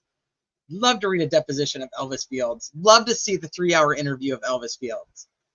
And it's crazy that, like, with the freedom of information, that Indiana just hides fucking everything.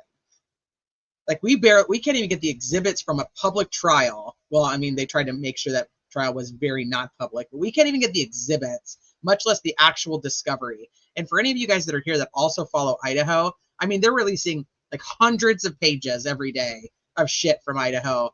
And that guy took a plea deal, just releasing all kinds of shit.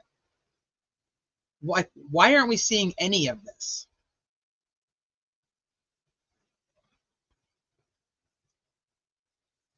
Said on page 25 of Elvis's deposition, he says, in 2016, 2017, you had heard Brad Holder's name because he was mimicking you on Facebook. This is what's asked of Elvis Fields. And Elvis says yes, that Brad Holder is copying him. I think that was it. I think that's it for this one. Okay. So just to kind of touch on, I'm just going to touch on Todd Click's. It's not, obviously, that's not really relevant to the, it's not overly relevant to the Odin report itself. But Todd Click is, was the, hold on.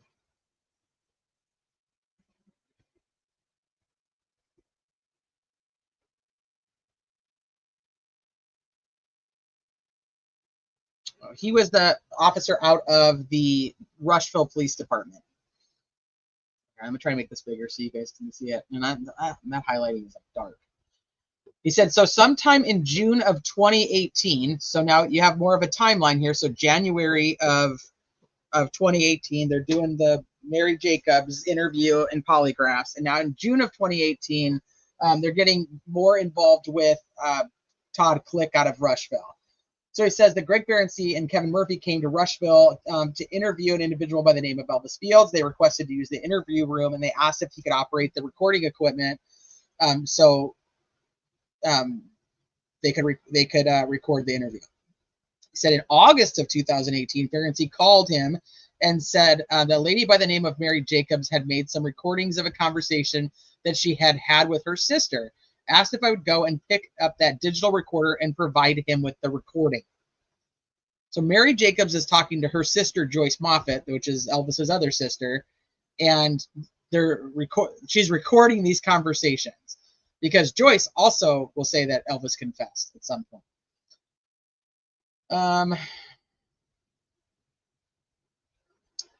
So Ferenczi called and said that Mary Jacobs had made another recording with her brother Elvis and asked if they could go and pick up that recording and provide it to him, just so that he doesn't have to drive down there and get it all. He said, okay, now Detective Ferenczi asked him if he could try and find some type of link between Elvis Fields and the Delphi area.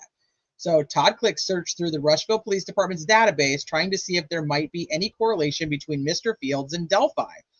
He originally contacted Ferenczi and told him that it was initially unable to come up with any type of connection between Elvis and Delphi.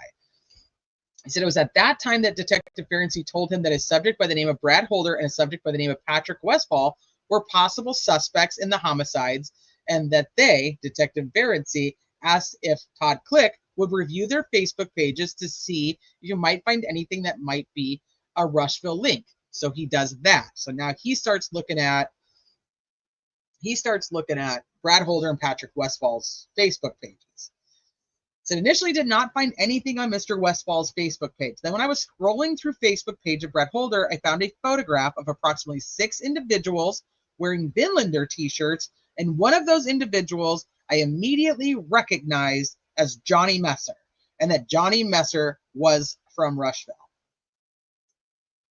Since at that point, I had known from previous dealings that Johnny Messer's uncle was a man by the name of Billy Messer, and that Billy Messer and Elvis Fields had briefly lived together for a period of time. So Elvis Fields lived with Johnny Messer's uncle. So he says at that point, Detective Ferenczi and Murphy decided that they were going to come to Rushville to try and interview Mr. Johnny Messer.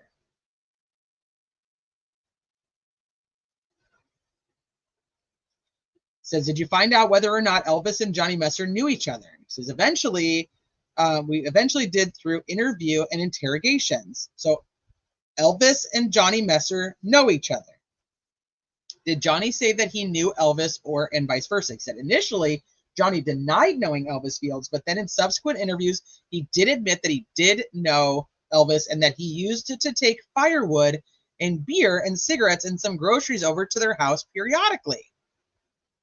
So at first he denies knowing him, says he doesn't know who he is, doesn't know the guy. And then he's like, oh yeah, I do. I bring beer and cigarettes and groceries to his fucking house. Okay, so then he's asked, so he asked him, I think you had left off was that they wanted to interview Johnny Messer. Who was that? He says, Ferenczi and Murphy. He said, they interviewed him about his involvement with the Vinlander group.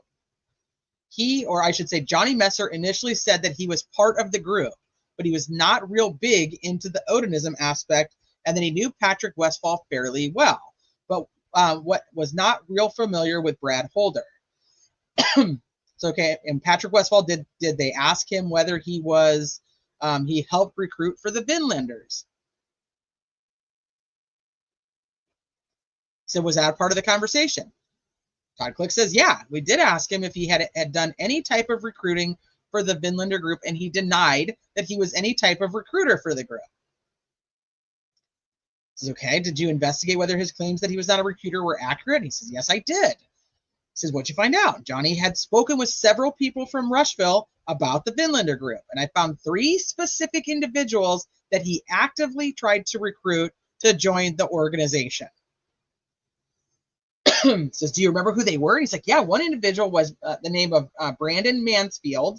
One was the individual by the name of David Fields. And one was an individual by the name of Josh Moore.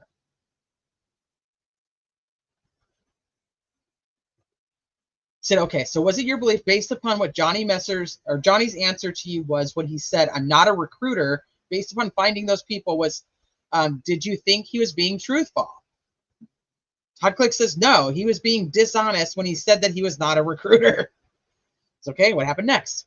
It says, eventually we conducted an interview with Elvis Fields and Ned Smith. And he said, what, if anything, did you learn that was of note from those interviews? He said, I specifically asked Mr. Fields about some of the incriminating statements that he had made to his sister. He denied ever making those statements. He denied knowing Johnny Messer, denied knowing Brad Holder, and denied knowing Patrick Westfall. Okay, so now they're talking to Elvis. Elvis is also saying he doesn't know Johnny Messer. When Johnny Messer's brought firewood, cigarettes, beer, groceries to his house, and he lived with his uncle. Doesn't know Brad Holder and doesn't know Patrick Westfall, but he follows them both on Facebook for whatever reason.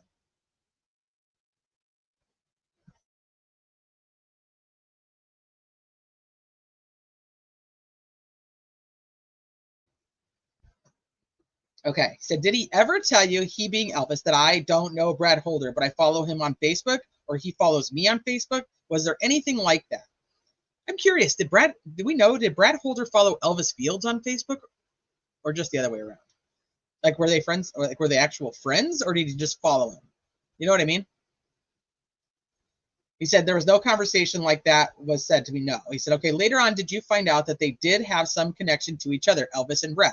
Said Barency had conducted an investigation using some Facebook posts that he had compilated between Brad Holder's Facebook page and Elvis Fields' Facebook page. And there was some very similar photos that he had put together as kind of a side-by-side comparison of Mr. Holder and Mr. Fields. So did you think that there were similarities in these photos? He said, when I initially saw those photos, I was skeptical, but I kind of kept an open mind. As the investigation progressed and kind of the totality of the information kind of came together, I could see where those Facebook posts that Mr. Holder did and Mr. Fields did were similar in nature and seemed to be linking. So, okay, well, what was it about the totality? I mean, what else was going on that would cause you to think, yeah, maybe these guys are looking at each other's posts or mimicking each other's posts? He said, well, it wasn't so much mimicking each other's posts, but we started finding other individuals that Mr. Fields and Mr. Holder had in common. Said, who's that? Who's this other person that they have in common? Said one of those individuals was named Josh Chrisman. Said, tell the court about Josh Chrisman. Said Chrisman was originally a member of an organization called the Sons of Odin that later transformed into a group called the Patriot Guard. During 2016, there was a Make America Great Again rally that occurred in Indianapolis where the Vinlanders and the American Guard got together. They said they were providing security there because there was supposed to be some Antifa groups that were supposed to be there at the rally. After the rally, the Vinlander group and the American Guard group all went back to a house owned by a gentleman of the name of Mickey McKinley. And then that's where Mr. Chrisman and Mr. Holder and Mr. Westfall, Johnny Messer, they all kind of partied together.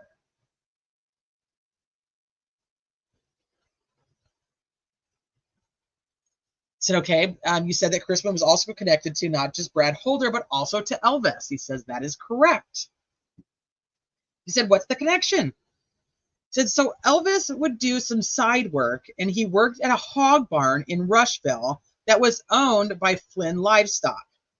Some of the semi-truck drivers would pay Mr. Fields $20 to load and unload their semis for them. Mr. Chrisman was a semi-truck driver for the Flynns, who would transport livestock from the hog barn to different areas in the state. Said, okay, well, how is Elvis connected with that? Said, through interviews with people that worked at the hog barn and also an interview later on with Johnny Messer, we learned that Elvis would specifically load and unload hogs for Mr. Chrisman and would sometimes go on deliveries with him. Okay, so get that. The original comments from Johnny Messer was that he doesn't even know who Elvis Fields is. Doesn't know who the guy is. Doesn't know Elvis Fields. Knows nothing about him. Then changes to, yeah, well, I know him because I drop off stuff at his house. Now he knows him well enough to know that he's fucking doing deliveries with Mr. Chrisman out of this hog barn, out of Flynn's hog barn. So you didn't know him, but now you do. And you know all this shit about him. So he said some of these deliveries would go to the Whiteman Pig Farm and the Indiana Packers in Delphi. And then another location was the Tyson plant in Logansport.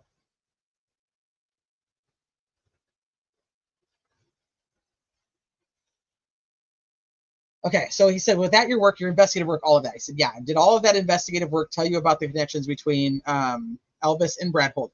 So there was a common denominator between the two of them, and that was Mr. Crispin. He said, also Johnny Messer. So you have Johnny Messer and Crispin, who are common denominators between the Delphi people, being Patrick Westfall, well, Logansport with Brad Holder, and Elvis Fields, Rod Abrams, and Ned Smith. He says, okay, how would it be that based upon your investigation, Elvis would get up to Delphi if he did? He said, well, he had learned through an interview with another person that worked at the hog barn. He told me that Elvis would sometimes go on these deliveries to Delphi with Mr. Crispin and another semi-driver by the name of Douglas Ed Hunt. That through the course of the investigation, that individual also said that Mr. Crispin had a girlfriend that lived in the Delphi Lafayette area, and that every time he would make a delivery up this way, he would meet with his girlfriend and he would meet with his friends that were in the area. Found out that on February 13th of 2017, Mr. Crispin took a load of hogs from the Whiteman Pig Farm to a slaughterhouse up in Michigan called Abbeyland. Fucking weird is that? And that delivery left on February 13th of 2017.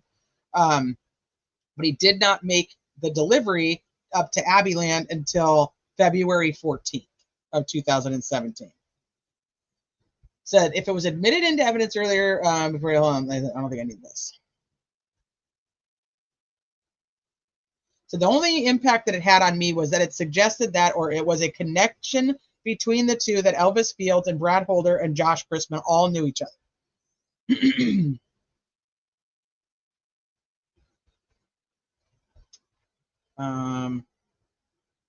Okay, so he said, what, if anything else, did that cause you to do when Richard Allen was arrested? Todd Click says that when he heard of the arrest, he was kind of shocked and confused. McClellan says, I'm going to object at this point. What is this relevant to any third-party motive or connecting a third party to the crime? The court says, how is it relevant? And freaking Baldwin's like, well, apparently we're not playing nice here. But what goes on here is you're going to find out that Mr. Click sends a letter to the prosecution who doesn't turn it over to us for 90 days. And I think that's relevant to, us not getting information that goes towards third-party suspect. The court says, I'm aware of that letter. It's been presented in other hearings. So I'm not sure what the relevancy is of it in this particular hearing. Baldwin's like, it actually is. I think it's in Frank's 1, which you have taken judicial notice of. So I'll move on. He lets it go. He just does not fight back against her.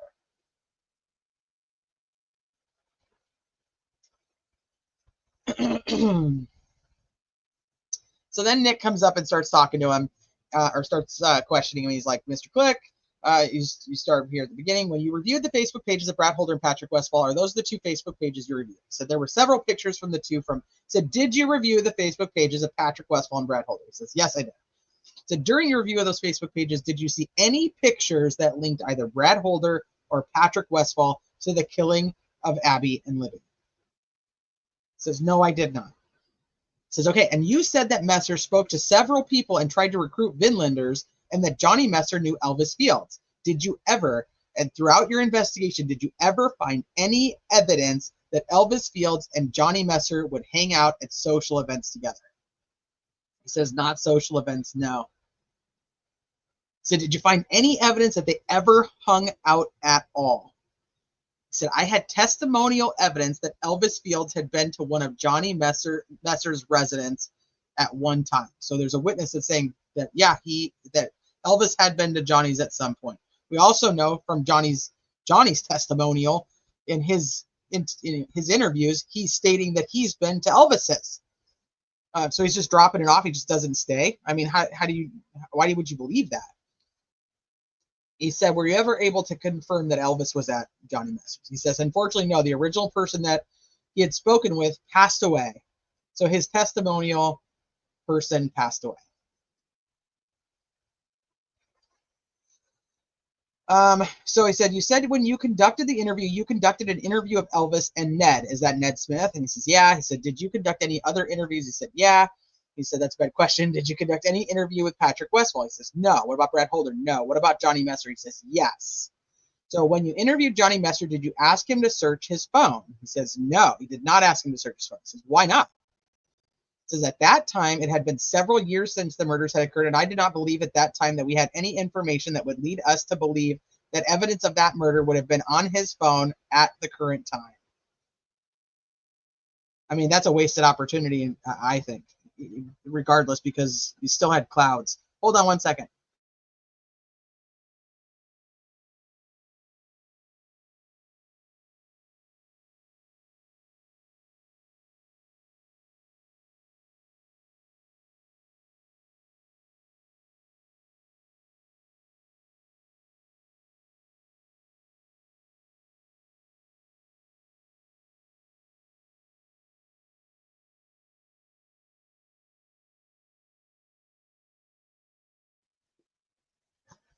Right. Okay. So, sorry, my husband was trying to figure out dinner.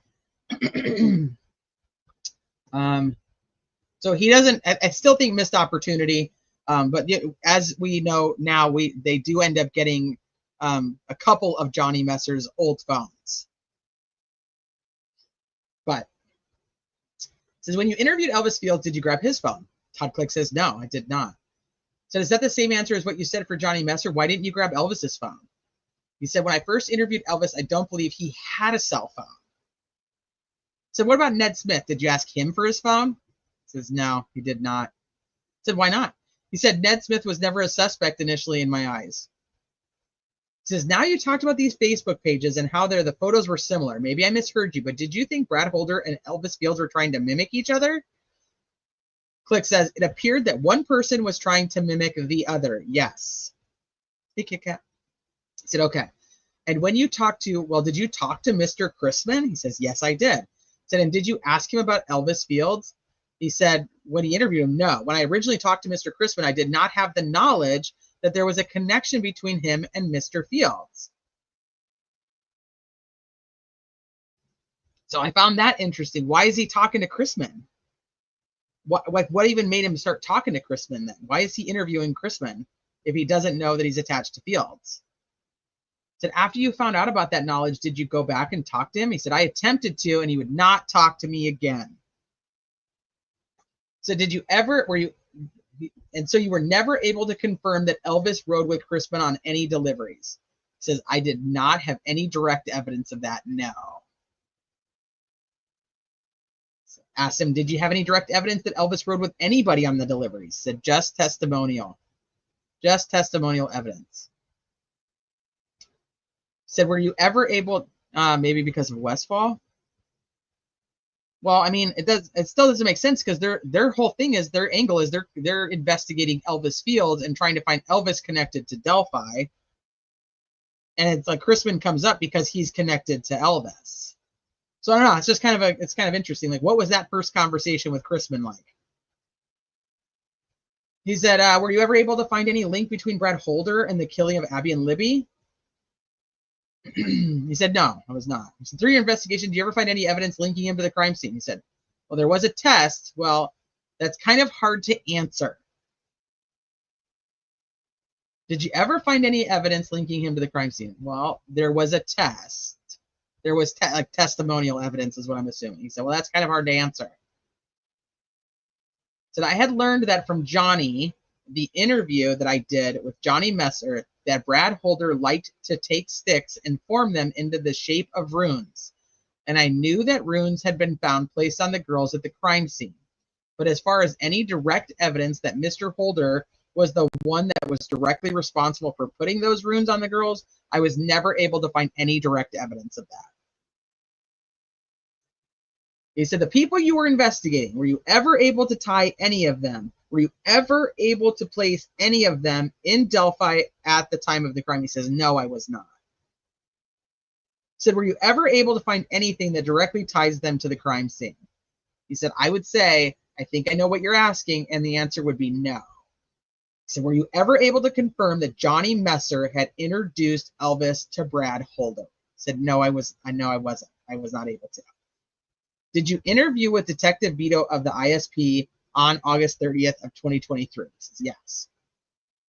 That, mind you, this is the same day of Brad Holder interview with Holman, where he's just like, it's okay, Holman. It's going to be okay. He said they remember they spoke kind of briefly about an hour and kind of summarized the investigation that Ferenczi, Murphy, and he had conducted. He said, I'm sure. So Nick says, I'm sure you're aware the defense believes that this was done by this group of people, Patrick Westphal, Brad Holder, Elvis Fields, and that it was a ritualistic killing of the girls. He says, yeah, I'm aware of that. He says, have you ever heard that theory from the defense? He says, yes, I have. Is that what you believe? He says, no, it's not. Not what I believe. He said, what do you believe happened? He said, I believe there was an Odinistic ritual that was occurring. So when I was talking about this the other day, I said it was Murphy, but it wasn't. It was actually Click. It was Click that said this theory. I believe that there was an Odinistic ritual that was occurring that the girls were present for. I believe that the girls made fun of what had occurred or what was occurring, and I believe that the girls were killed out of anger. I believe that Libby was killed first, and I believe Abby was killed as after the fact because she was a witness. So the question, so Nick says, you believe Brad Holder and Patrick Westphal were both on the bridge that day, correct? He said, that is my belief. Yes. Nick says, and you believe the girls went to the bridge to meet Logan Holder?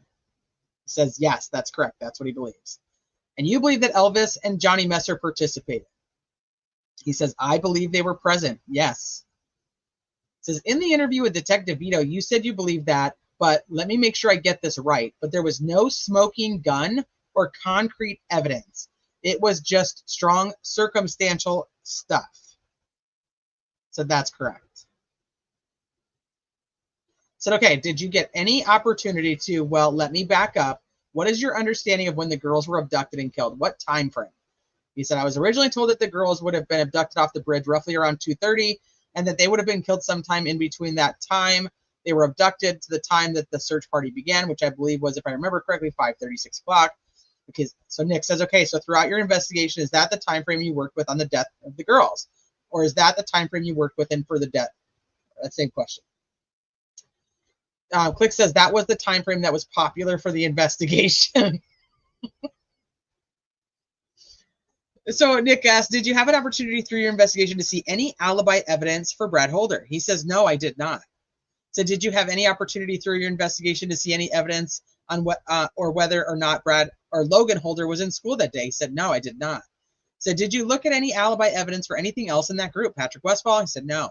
Elvis Fields? Yes. I said, okay, what alibi evidence did you see from Elvis Fields? He said, well, Elvis originally said that he and Ned and Rod were at a hospital in Muncie, and that later told me that they weren't sure what they were doing that day, and that they believed they were shopping for Valentine's Day presents for Ned Smith's girlfriend.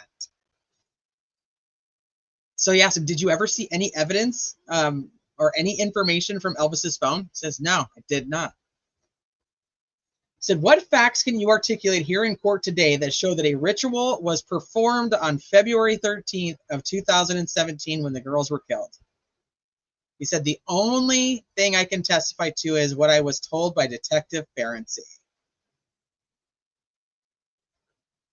And that the information that Detective Ferenczi had told me was information that was developed by the BAU, the Behavioral Analysis Unit of the FBI, was that the crime scene indicated that it was that the murders and the, I guess I should say that the sticks formed on the girls were of an Odinistic nature.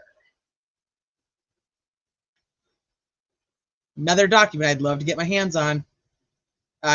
So he asked him, did you collect any evidence you personally through your investigation that pointed to the fact or pointed to that a ritual was held that day the girls were killed? Did you find anything? He says, no, sir. He said, did you find anything through your investigation that placed Elvis Fields, Patrick Westphal, Brad Holder, or Logan Holder, or Johnny Messer on the Monon High Bridge the day the girls were murdered? He said, no direct evidence. No.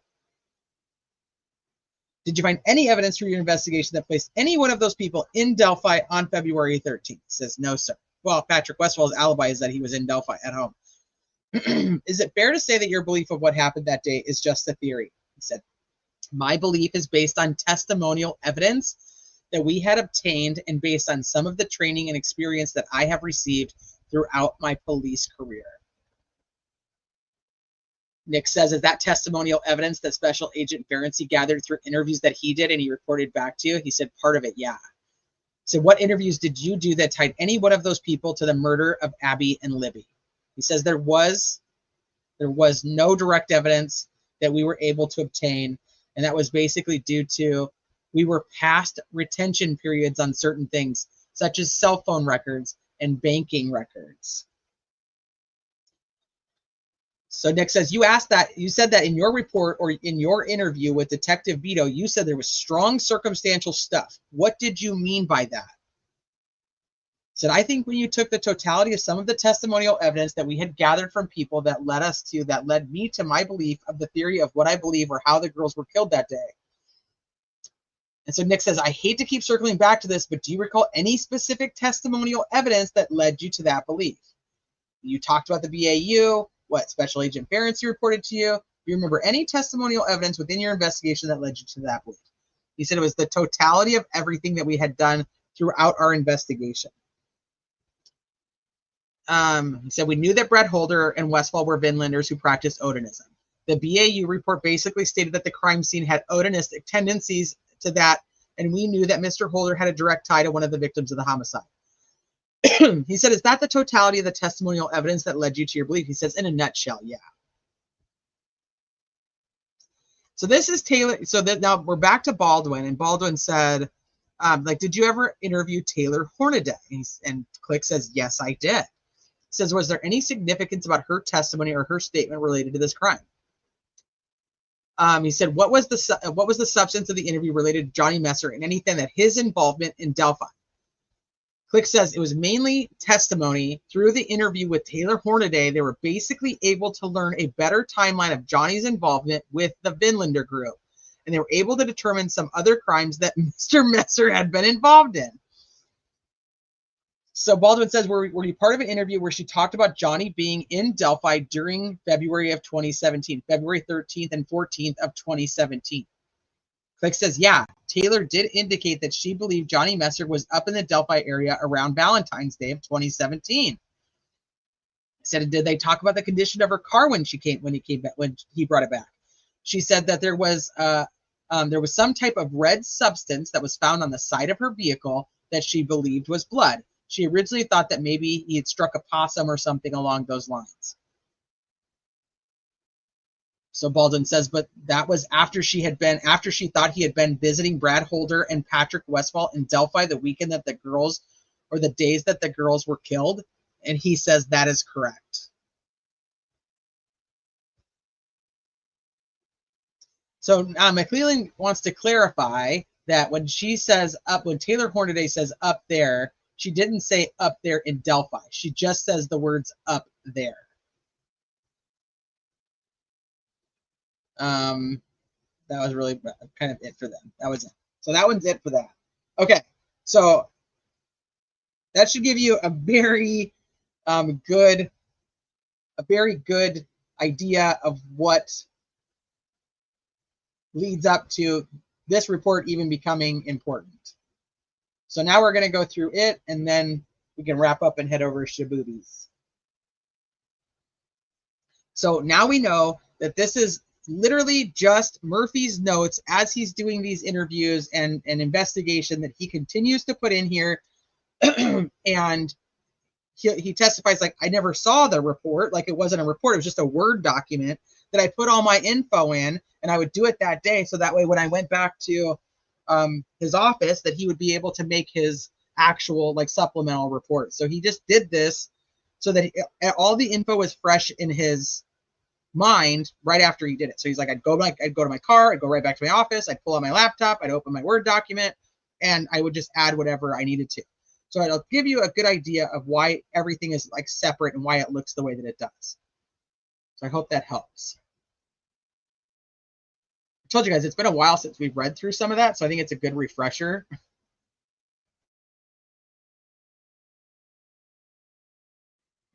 Yeah, and now we know why Click got arrested. He didn't do what McClellan wanted him to do. Okay, so Interview of Mary Jacobs, January 2018. Mary Jacobs, Elvis's sister, is interviewed by troopers Murphy and Purdy. So Jacobs states that on February 14th of 2017, she picked up Elvis at his trailer park and took him back to her house. The purpose of this was Elvis was going to work on Jacobs' vehicle engine. Jacobs says that Elvis was rambling, hyper, and borderline incoherent. Elvis was talking about having a brother, quote unquote, and being part of a quote unquote gang now. States that he was on a bridge with two girls that were killed. He tells her Abigail was a pain in the ass and a troublemaker. She said that Elvis tried to give her a blue jacket he had in his possession, and she was unaware of any missing or murdered girls and refused to take the jacket, telling him she had her own jackets. Like, I don't need your muddy and bloody blue jacket. I have my own jackets. Okay, so February of 2018, Holman and Murphy interview Elvis Fields at Rushville. So Elvis denied being part of any murders in Delphi. Elvis consents to a DNA swab taken by Murphy. Elvis ends the interview stating he is tired and wants to go home. Murphy drops off Elvis at his residence in the trailer park, and Elvis exits the car and starts walking to his trailer. Elvis then turns around and comes back to Murphy's car, and Elvis asks Murphy that his spit is found on one of the girls, but he could explain it away. Would he still be in trouble? So then that's like the first interview with Elvis. They interview him a minimum of 3 times. Like, what is his answer to that when he's asked about it in the next interviews? I guess we'll find out. So Elvis Fields' cell phone. A records check show that Elvis's cell phone sits on a tower closest to his residence. It is not used or active from 10:30 a.m. to 7:30 p.m.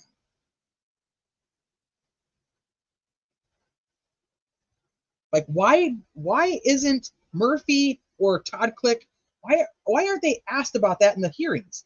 Yeah, his phone was here, but there was no activity on it for 9 hours. The phone is then used to call AutoZone in Rushville several times. Okay, so now we're at another interview in June of 2018. Okay, Elvis interviewed by Ferenczi and Murphy. This would be the one that they contact Click and ask him to record it for them. So Elvis states that he was not in Delphi on 2/13/17. He says he was in Rushville. Claims some of his unusual Facebook posts are just decorations he likes to make. He tells the interviewers that he is not in a gang. The gangs were never mentioned by interviewers. No, so they don't bring up gangs, but he's like, I'm not in a gang. So Elvis agrees to a polygraph, and a few days later, a lawyer contacts Murphy stating any more contact with Elvis must go through her. Yeah, about 2 hours away.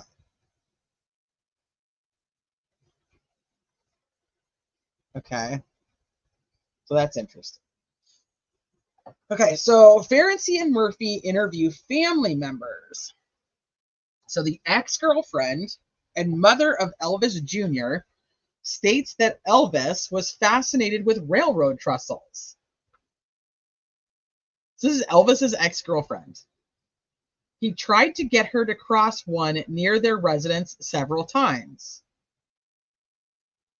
Her daughter, Tiffany, stated that Elvis became enraged when he found out she was having a child with a Hispanic male. The daughter also stated that she was at Elvis's apartment once when he lived in Connorsville. He claimed there were demons in his closet. He then ran outside with a knife, yelling on the street he would kill any African Americans that he saw. Tiffany recalled that her mom was upset that Elvis had money to go to Lafayette, Indiana, but no money to pay child support. It's crazy. Oh, Shivy, thank you. There's just so much. There's so much. Okay, so August of 2018, they interviewed Joyce Moffett, who's Elvis's other sister.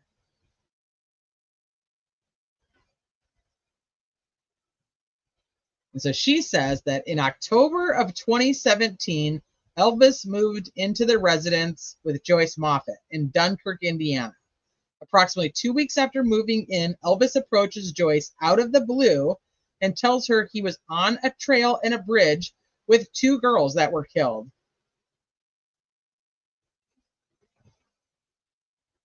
And that he was going away for a long time. In regards to the above statement, Joyce first denied any knowledge of Elvis telling her the above. She then started repeating what she heard her sister tell us. Joyce then challenged us to make Elvis take a polygraph, and then you will know, is what she said. When we told her Elvis has so far declined to take a polygraph, she began crying and then yelled out and apologized to her deceased father and gave above statement. Okay. So Joyce starts crying. So she first denies that she knows that Elvis, or that Elvis said any of this. Then she's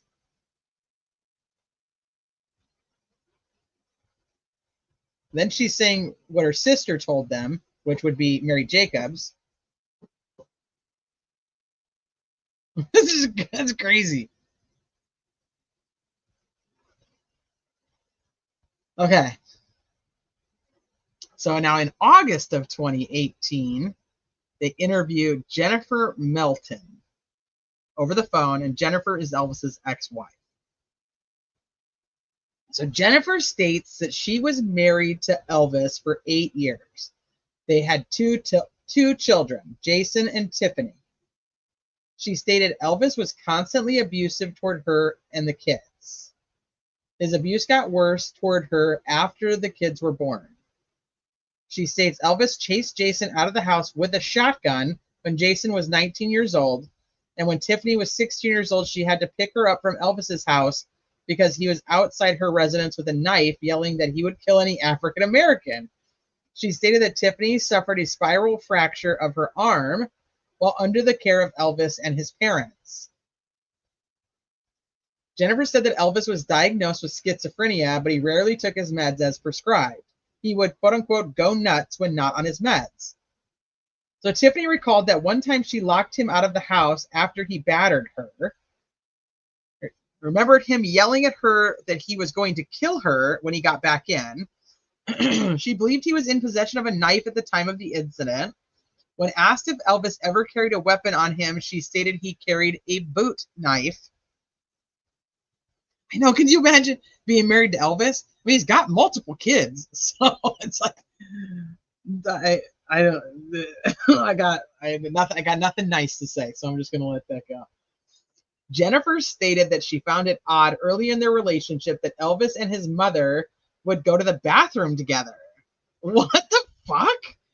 She claims Joyce told her years ago that Elvis' mother would perform oral sex on him when he was a young child. What? She does not recall which city Elvis was going to regarding a redacted statement. Okay. Just that it was north of Indianapolis. She said Elvis owned guns, but they were all rifles, and she never saw any handguns. She stated that Elvis was an accomplished fisherman and hunter. He would often spend long periods of time in the woods, and she heard after their divorce that he would camp, live in the woods when he was homeless. Holy shit. So Joyce, the sister, is saying that the mom was sexually abusing him.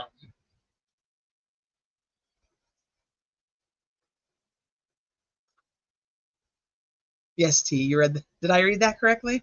Yes, you did. I was not prepared for that either. I was not prepared for that. Okay.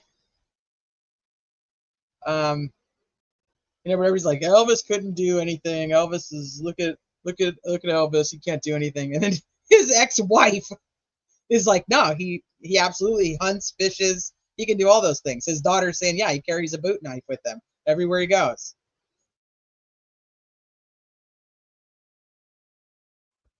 Dude, that's crazy. Okay, so Mary Jacobs, which is now the other sister, records Elvis Fields on August 31st of 2018. Okay, wait a minute. You've already interviewed Elvis multiple times. This isn't that. I hope this isn't the one where she like freaks out and then. Okay, let's just read it and see what actually it is, because they should that setup recording that they were doing should have been well before, which is not in his notes. So that's interesting if it was. So let's just read. Prior to August 31st of 2018, Elvis and Mary had only spoken one other time since February 14th of 2017. So they from the time that he tells her that he's now in a gang and that Abby was a pain in the ass, they speak one time until August 31st of 2018. So well over a year and a half, well over a year. Yeah. Mary picked up okay, so on August 31st of 2018, Mary picked up Elvis walking down the road in Rushville. Mary had previously purchased an audio recorder. Well, hold on a second. They had to have spoken, because on February 14th, she goes to pick up Elvis from his trailer and brings him over because he's going to fix her car, right? Maybe he fixed her car on February 14th. But then he's calling AutoZone. So I don't know.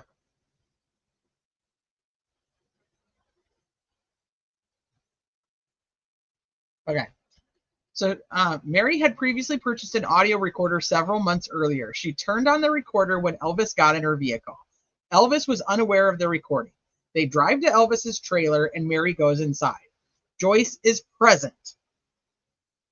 28 minutes into the conversation, Mary brings up their February 14th, 2017 conversation.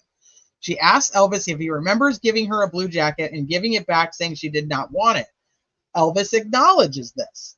Mary mentions that the police have been to her house to ask her questions about Elvis's possible involvement in the Delphi murders. Elvis says he is tired of people accusing him of being involved in the Delphi murders. He then says, like I told them, what are you going to do? Dig up the ground where I took a piss and say, oh yeah, we got him? No, Elvis never had this conversation or gave this statement in either of his interviews. So Mary brings up their actual conversation. Elvis denies remembering what they said and says he has to leave and departs the trailer. So he leaves his own trailer. So Elvis had numerous Facebook pages. One, his current page, he has the limit of 5,000 friends. Approximately 75% of these friends are young Filipino and Asian girls. Okay, that's fucking interesting. Okay. So now we talk to Rod Abrams. So Rod was living with Elvis on February 13th of 2017. Elvis and Rod worked for Ned Smith paving business. He was convicted of assault with a deadly weapon in Osceola County, Florida, in January of 1998. Abrams interviewed by Murphy and Ferenczi on August 29th, 2018. So Abrams was agitated that we were talking to him at first, but calmed down. He stated that Ned Smith, Elvis, and himself were in Muncie, Indiana, visiting a sick friend in the hospital on February 13th. When asked if Elvis had his cell phone on him, Rod said yes. When asked if he had his cell phone on him while in Muncie, he said yes. When told that we would check cell records to see if they were at Muncie Hospital, Abrams stated the hospitals cut cell reception on phones because they interfere with the hospital equipment. So their phones probably don't show that they were at the hospital in Muncie.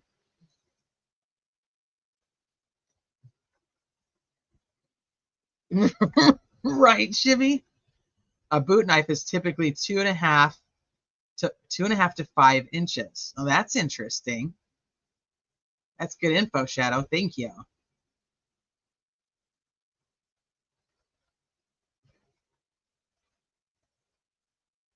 Well, it says he ran screaming around out of the campground he was at when he was able to be subpoenaed, when he was subpoenaed for court. Oh, yeah. And taking pictures of it and posting it on the internet. Right, Veronica, I know. Okay. Hey, Cal. Okay, so Robert Thomas. Elvis Field's neighbor in the trailer park, Robert Thomas, lived at whatever. Thomas moved from Delphi back to Rushville, Thanksgiving 2015. He died of an overdose on 9/3/2016 in the Rushville trailer. According to friends and family interviewed, Robert led family and friends from Rushville at the Delphi house. Okay, I'm getting this. Okay, so the neighbor from the trailer park also had a residence in Delphi.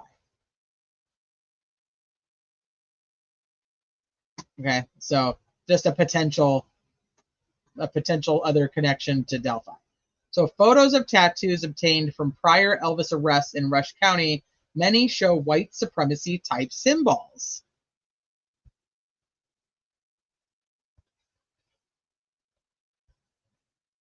Yeah, what do they show? Well, I mean, the only one they end up getting the phone records for, Fishy, is Elvis Fields, and his phone has no activity from 10:30 a.m. to 7:30 p.m., although it is near his trailer, but it's not being used at all.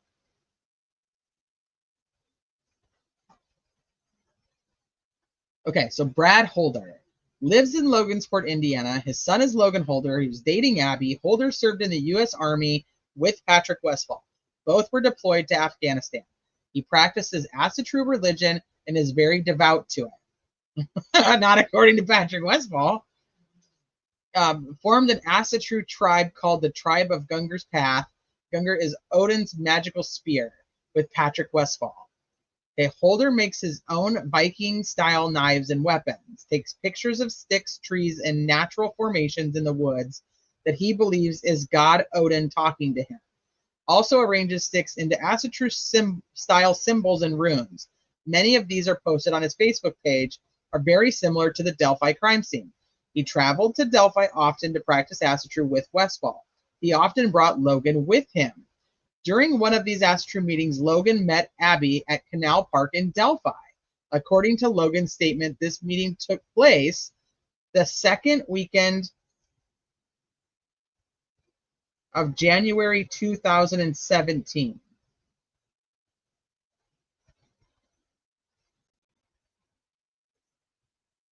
Oh, wait. Is he saying that Logan Holder just met Abby in January of 2017? Or is he just saying that there was... Oh, yeah, Judy, of course, that's absolutely possible. Is he saying that that's the first? Yeah. Okay. So he often brought Logan with him. During one of these Asatru meetings, Logan met Abby at Canal Park in Delphi. I don't think there's no clarity on it, so I don't think we're going to know. It could have just been like during one of those meetings that we know that he did go to the park and meet her. Because I'm not sure if he's actually stating like that was the first time they met. You know what I mean? It doesn't really, there's no clarity to that. I mean, I guess you could read it either way. So according to Logan's statement, this meeting took place the second weekend of January 2017. Holder was a Vinlander hang around, not a formal member or a probate. Met for the first time. How do we know that, Sleuthy?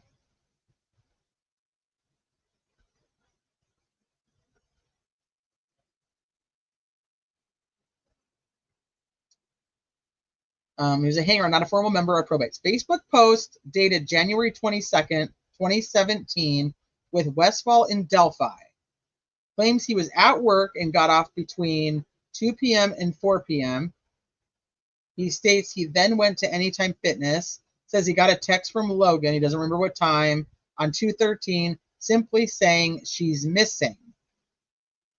He also has another Facebook name, Steve Rogers, which we know. Okay, Elvis Fields, Brad Holder. Okay, Elvis mimicking various and numerous Facebook posts that are on Holder's Facebook page. Okay, we know that. So now Logan Holder. Logan was 16 years old on February 13th, 2017. He claims he was Abby's boyfriend and that they spoke every day per social media messaging. Stated he was introduced. Oh, yes, right here. Never mind. Once again, if I just fucking keep reading, then it would show up. Okay. claims he was Abby's boyfriend and that they spoke every day per social media messaging. Stated he was introduced to Abby per Liberty in December of 2017. Well, we know that must be 2016. That doesn't make sense. They met once in Canal Park the second week of January 2017. Okay.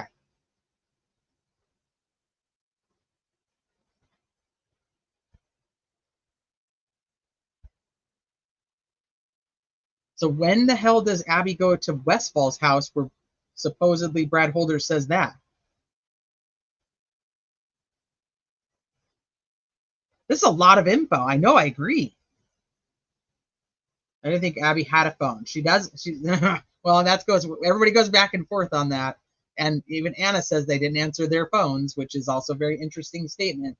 But everybody testifies that Abby did not have a phone, that she used like Libby's iPad and whatnot to do all of her messaging on social media. Yeah, right. Years later, supposedly Brad sees her at Westfall's. So I don't know. So, okay, they meet December 2016. So this is his girlfriend for approximately 6 to 10 weeks. Okay. So Patrick Westfall served in the U.S. Army with Holder, combat duty in Afghanistan, on disability for PTSD claims, lives in Delphi, has prior Flora, Indiana address, practices as a true religion, claims to be a type of priest for it, member of the tribe of the Gungar Path with Holder, appears with Holder approximately 10 times in photos with Holder prior to 2/13/17. He appears in none after 2/13/17. States he is often in the woods around the Monon High Bridge with kids. Has video on Facebook page cutting down ash trees in the dark with a chainsaw. Okay. Note, one of the sticks on Abby has a clean, straight saw type cut. States on 2/13/17 he was home with his son all day. So in Delphi, that's his alibi. States they were going to join the search party on 2/14, but the girls were found prior to them arriving. He was a Vinlander probate on 2/13/2017. Other known Facebook pages names. Oh, well, that's interesting. I don't think I knew those. Did we know those? Did we know these?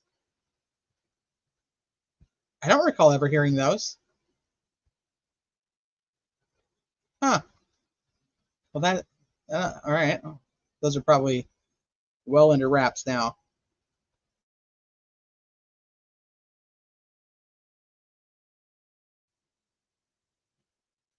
It has been a very weird situation. I was told by people that are close to the family that Abby had a phone and was given to her to use by Becky. Maybe they're saying that it wasn't her phone. Like maybe it was just given to her to use, and so they're like using a not a full truth kind of thing. You know what I mean? Like, oh, it wasn't actually her phone. It was still Becky's phone. It was Becky's phone. It wasn't actually her phone. Dude, I don't recall these names at all. JT for sure. Maybe I did. They're just maybe not in my memory. I know. So I'm like, I didn't realize there was going to be so much info in here. Okay. All right. I'll have to look back through my notes on that because I don't recall that. Okay. So Johnny Messer. He's currently on home detention in Rushville, Indiana on a methamphetamine related charge, which is his Fourth Amendment waiver. The Vinlander probate with Westfall on 2/13/17. He was friends with both Holder and Westfall on 2/13/17. Claims he does not speak with them now. He claims he was kicked out of the Vinlanders for fist fighting with the Indiana leader, Mickey McKinley. Knows Elvis Fields, states Elvis lived with his uncle, and he would bring them firewood because the residence they lived in had no power. Elvis claimed he does not know Holder, Westfall, or Messer. Stated they might know me, but I don't know them. So again, they both initially say they don't even know each other. Messer claims to have an SOS stomp on site out on him from Vinlanders due to the fight with McKinley. Damn, that's hardcore. Denies being in Delphi on 2/13 or driving Elvis to Delphi. Denies ever being in Delphi. states Holder would attend social functions and meetings at McKinley's house in Indianapolis. Says Holder defecated on McKinley's couch and went outside of McKinley's house with a gun and started yelling that he hated African Americans.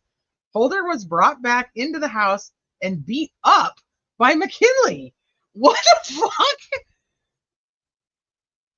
Holder's running around outside of the house with a gun stating that he hates African Americans, and then down in Rushville, I guess maybe they are mimicking each other, because now you have Elvis who's running around outside with a knife saying he's going to kill any African American. What is wrong with these fucking people? He was brought back into the house and beat up. So does he defecate on the couch and then he runs outside with the gun? Or does he come back in, get beat up, and defecates on the couch?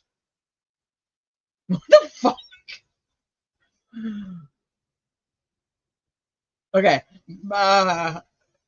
Messer states he is not into the Asatru religion. Messer has a mixed child with an African American woman. He claims that the Vinlanders had no problem with this. He claims that Holder is a little weird and could be capable of harming someone, but Westfall would not be capable of the murders. Messer said the only active members of the Vinlanders in Indiana was McKinley, as well as Westfall and himself as probates. Dude, Brad Holder is fucking pooping on people's couches. These people are crazy. Holy crap. Okay.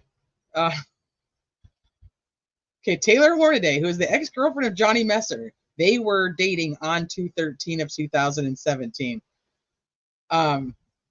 This is her first interview in October of 2018 with Todd Click. So Taylor stated that Messer told her that the police had questioned him regarding the Delphi murders and that we would probably be calling her for an interview. She said Messer had an SOS, a stomp on site, on him by the Vinlanders. She was tired of him hanging out. He's on house arrest, dude. Like, he shouldn't be that hard to fucking find. Right? I mean, it's like, whatever. On him by the Vinlanders. She was tired of him hanging out with them so much and not her. She told McKinley about a mixed race child that Messer had fathered with an African American woman. This is against the Vinlander bylaws, and Messer's probate status with them was pulled. But Messer says they didn't have a problem with it. Okay, she says that Messer refused to turn over his Vinlander items, and that is why the SOS was put out on him. Okay, well, according to Messer, it's because he hit McKinley. She stated that Patrick Westfall eventually came to Rushville, and she gave him Messer's Vinlander items. Wow. Well, Messer is on house arrest for methamphetamine, so we know that one. And then you have Patrick Westfall, who did the interview on Sleuth Intuition, saying that he was told to pull Messer's patch. And everybody was like, but you were another probate. Like why would a probate be pulling another probate's patch? Like, that doesn't make sense. And I think I had just watched Sons of Anarchy, so I was like, I don't believe it. Because that's not how it would work. Taylor had gone to Vinlander meetings with Messer, held at McKinley's house in Indianapolis. This is where she met Patrick Westfall and Brad Holder. Okay. She talked more with Westfall and liked his girlfriend, Rachel Miller. She did not talk much to Holder. She found him creepy, and he made her uncomfortable. During one meeting that Holder did not attend, the other Vinlanders brought up that they heard Holder was a possible suspect in a murder in Florida. They did not want Holder hanging around with them anymore due to the possibility that it may bring, quote unquote, heat down on them. What are these Vinlander meetings that are happening in Indianapolis? Are people driving from other states then? Because according to one of them, there's only the three of them in Indiana. Are there the three of these guys like fucking meeting and calling it like a Vinlander meeting? What's really happening here? And if you're having these meetings, why the hell would Holder have been there? Because he's not a part of the Vinlanders, supposedly. This is just That doesn't make sense. Okay, she said during the meetings, and what fucking murder in Florida? She said during the meetings, the men would separate from the females and drink from a horn during ceremonies. Taylor said that Messer was introduced to the Vinlanders by Brian James. Okay. She said that Messer claimed to be a part of the Hammerskins when he was younger. I don't know what that is, so that doesn't sound good. She said that Messer told her he had done horrible things and should be in prison. He was never specific in details. She knows that Westfall is from Delphi, and she assumed Holder was from the same area as Westfall, introduced Holder to the Vinlanders. She said both Westfall and Holder had brought their kids to the Vinlander meetings at one time or another. She witnessed the kids taking part of the ceremonies and drinking from the horn. Oh, fucking A. Seriously?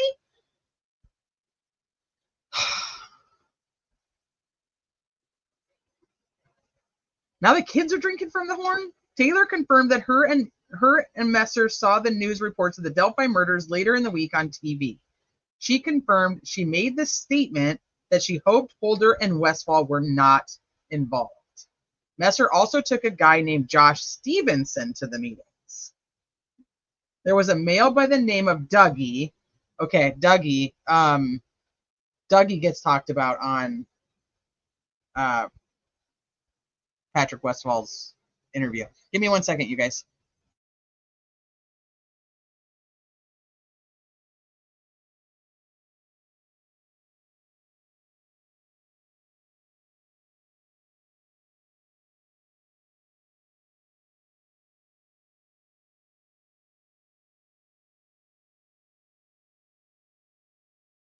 Okay, so Taylor said that Messer was introduced by Brian Jenner, read that she witnessed kids taking part in the ceremonies. Okay, Taylor confirmed that her and Messer saw the news reports, and her first thought was, I hope Holder and Westfall were not involved. Messer also took a guy named Josh Stevenson to the meetings. There was Dougie. Okay, that's where I was. She described Dougie as a lower functioning mentally and was not all there. They took advantage of Dougie to perform menial tasks for them. Dougie stopped coming around the Vinlanders after another group gave him a jacket and some patches. Aw, nice. She stated that Westfall, Messer, and McKinley, because that's the only three that there are, went to Minnesota for a Vinlander event in March of 2017.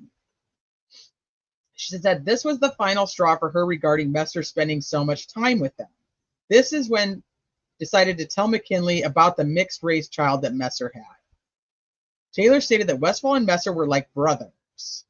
She claims Messer was friends with Holder, but not to the extent he was with Westfall. She stated they communicated using Facebook Messenger.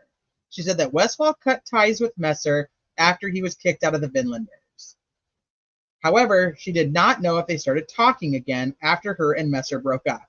She states that all the Vinlanders were into Odinism. She stated that Holder and Westfall talked about making their own weapons in the form of knives and hammers. Okay. Toward the end of this interview, Taylor stated that she remembered that her and Messer were fighting around Valentine's Day of 2017. This fight was due to the fact that Messer was, quote-unquote, up there with the Vinlanders around Valentine's Day, and he did not acknowledge the day or want to be with her around that day. Oh, okay, because there's so much around Valentine's Day for the Odin stuff. She said they had a series of texts during this time where they were arguing. She said that Messer told her he had shot someone in the hand on the east side of Indianapolis. She says Messer has never talked about the Delphi murders with her. Since their breakup, she does not know if he has reconnected with Westfall or Holder. She said that Messer had a fake Facebook page where he was posing as a Chinese guy. He told her he has killed before, but she says he lies, so she doesn't know if it's true or not. Okay, Taylor is currently pending on counterfeiting charges as a result for the January 2018 search warrant in which Messer was charged with methamphetamine-related charges and currently on home detention. Okay, that doesn't make sense. They broke up, and now there's a search warrant where she gets charged with counterfeiting and he's charged with methamphetamines, but that's not till 2018.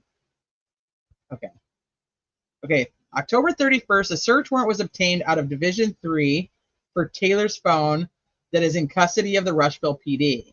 This is the same phone Taylor was referencing when she was fighting with Messer around Valentine's Day. The warrant was executed and the cell phone was downloaded by the technician's office. The download only produced communications data, which is text, Facebook Messenger, and email from November of 2017 to January of 2018. The download did produce 5 different phone numbers for Johnny Messer in the cell phone's contact list. Okay. 3 audio recordings have been pulled from the cell phone download. These downloads were pulled from the ambient listening program where Hornaday was listening and recording Messer's conversations and phone calls. In 2 of the calls, Messer is offering money to other people to find someone so they can be injured or killed. The other call is Messer bragging about holding a subject hostage and shooting them at his house. He later releases them and takes them home after taking their AK-47. It is believed that the victim's last name is Tillison and they lived in Shelbyville. So on November 8th of 2018, Messer reported to Community Corrections in Rush County for a scheduled appointment. Chief Todd Click went through Messer's cell phone per his Fourth Amendment agreement. Click observed that Messer is still downloading photos and following various Vinlander members. He also observed the following text from Taylor to Messer. No, text was sent after both had been interviewed. Okay, from Taylor to Messer. You have an SOS out and they only know my address. If they told us that they've already questioned Brad and Patrick, what makes you think they didn't tell them they were going to question us? Messer replies the next morning, LOL, get mad for no reason. Okay. On November 20th of 2018, Taylor, I don't know why they keep putting hard, it's Hornaday, was again interviewed by Ferenczi and Murphy at the Rushville PD. Taylor was asked how she recalled arguing with Messer during Valentine's weekend 2017. She stated that in 2015, she had had a miscarriage at 21 weeks. Her and Messer then had a child on June 2nd of 2016. In December of 2016, she became pregnant again. While pregnant during Valentine's weekend 2017, she states that they were moving from one residence to another. She was angry with Messer because he was with the Vinlanders during this time. She stated she had to pack up all their stuff while pregnant and be responsible for their under 1-year-old son. She does not recall if Messer came home before, on, or after February 14th. She said that Messer was driving her 2001 Chevy red Suburban. She recalls being even more angry with him because she noticed something like blood on the side of the vehicle. She remembers needing to take the vehicle to the car wash and use the tire brush to get it off. At the time, she assumed Messer had hit an animal. Her only recollection of the time period is 30 to 60 days after Valentine's Day of 2017 that she noticed the substance. So she doesn't know if it was actually from that trip. Okay, got it. Taylor believes that Holder was a Vinlander probate with Westfall and Messer. Okay, well, we're told he wasn't, but okay, but did not make it in. Taylor confirmed that Messer used fake Facebook pages, and one of the names he was using was Chun Li. She stated that Westfall used the Facebook name of Jaeger Tierson. She was unaware of any Facebook pages used by Holder. Taylor was not familiar with Elvis Fields. Taylor stated that Messer did know Rod Abrams. She said that Messer and his mother currently live in the house where Abrams used to live at. She said Messer and his friends called Abrams Rochester, pronouncing it in a way that made like fun of Abrams' speech. So they talked funny. He had like a speech impediment.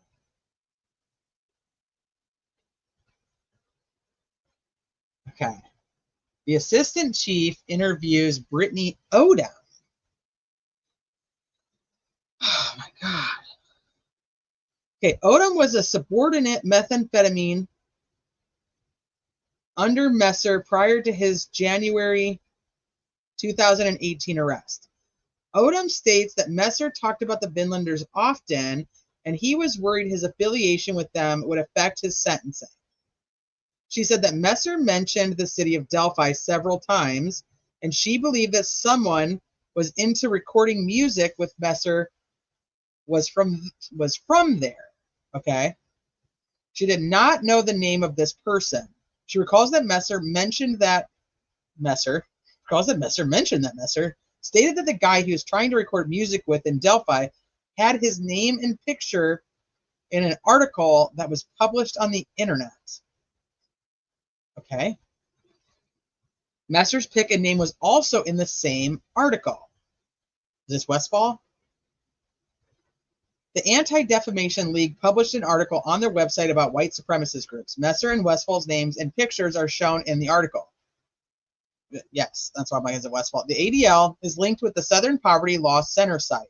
She recalls specifically the name Delphi because she had never heard of it before. Odin states that she heard that they were involved in 9 murders, but did not know specifics.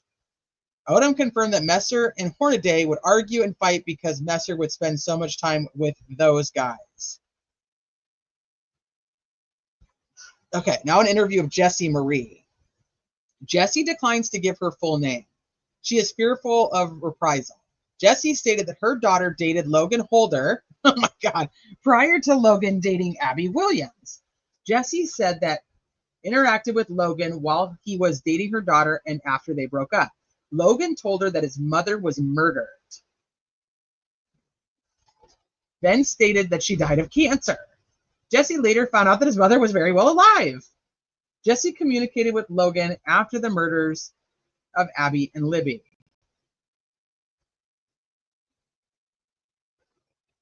Logan claimed that Abby was haunting her, I would assume him, and he was seeing her in his house. He also stated that she was moving his shoes and their box around and messing with his TV. Moving their box, okay. Logan claims his family was buccal swabbed. Logan stated that Abby was killed on their 2-month anniversary and that they only met in person once in Delphi. Logan states that he and Abby had no communication on February 12th or 13th. That's weird. Jessie stated that Brad Holder and Patrick Westfall were in an Odin cult. She also stated that Holder and Westfall was in an army unit with Travis Sandifer. Oh my God, it's like fucking full circle right now. She stated that Travis Sandifer is related to Marvin and Brett Sandifer. She stated Marvin is friends with Ron Logan and Brett is friends with the Patties. She stated that Brett has a son named Bryden, who is friends with Abby and Libby. Jessie stated that Travis was also into Asatru and Odinism. Yep. She also stated that Abby hung around and did odd jobs around a Pizza King in Flora.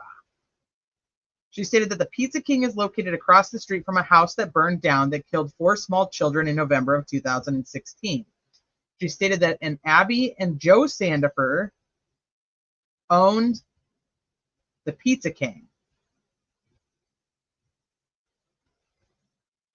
An open source internet check shows that Marvin Sandifer commenting on police searching Ron Logan's residence regarding the murders to a media outlet. An open source internet check also shows that Abby Sandifer, the Pizza King owner, talking to a media outlet regarding the Flora fire and the Delphi murders. Jessie provided the Facebook Messenger exchanges between her and Logan Holder. Holy shit.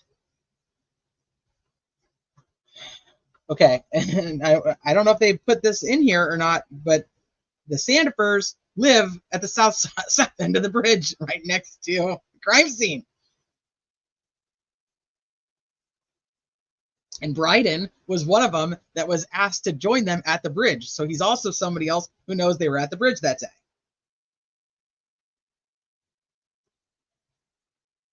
Okay. A Facebook search of Bryden Sandifer's page shows a photo of Bryden making the Vinlander hand sign. Jessie stated that Marvin Sandifer lives, yeah, there you go, just up the street from Ron Logan. Okay, wasn't there a pedo at the Pizza King? Yeah. And then the daughter of the Sandifers is in the freaking documentary. The Hulu documentary that just came out. And she even specifically says, like, could that be my dad?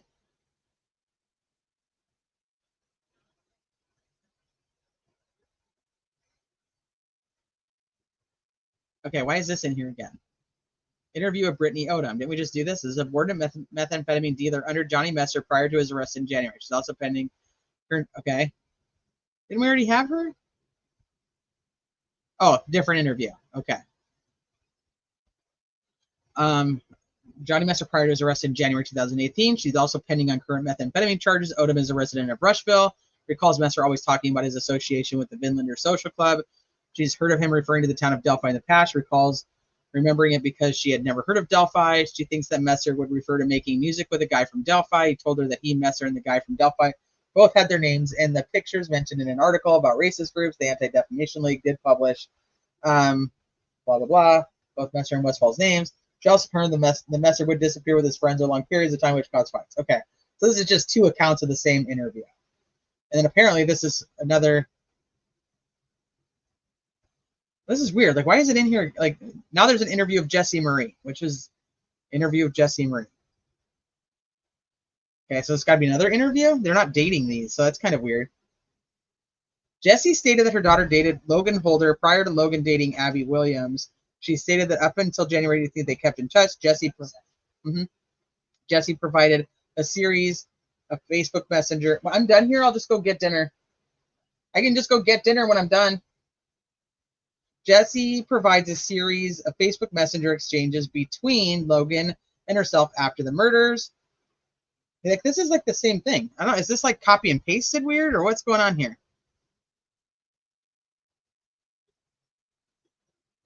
Or is this a separate interview? Because it's actually different info. I mean, it's not different info. It's just worded differently. So Jessie provides a series of Facebook Messenger exchanges between Logan and herself after the murders. In them, Logan claims to be haunted by Abby's ghost. He claims that he was out until 2 or 3 a.m. looking for Abby after she was reported missing. What? No, you weren't, son. And if you were, that's really fucking interesting.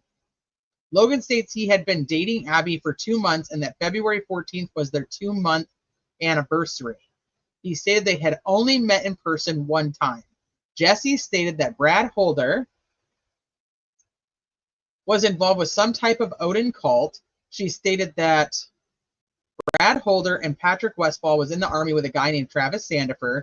She stated that Travis was also into Odinism Astruce. She said that Travis is related to a Brett and Marvin Sandifer and that Marvin lives down the road from Ron Logan and that they are friends. She also stated that Brett Sandifer has a son named Bryden Sandifer and that Bryden was friends with both Abby and Libby. Jessie went on to say that Abby worked small jobs and did chores at the Flora Pizza King.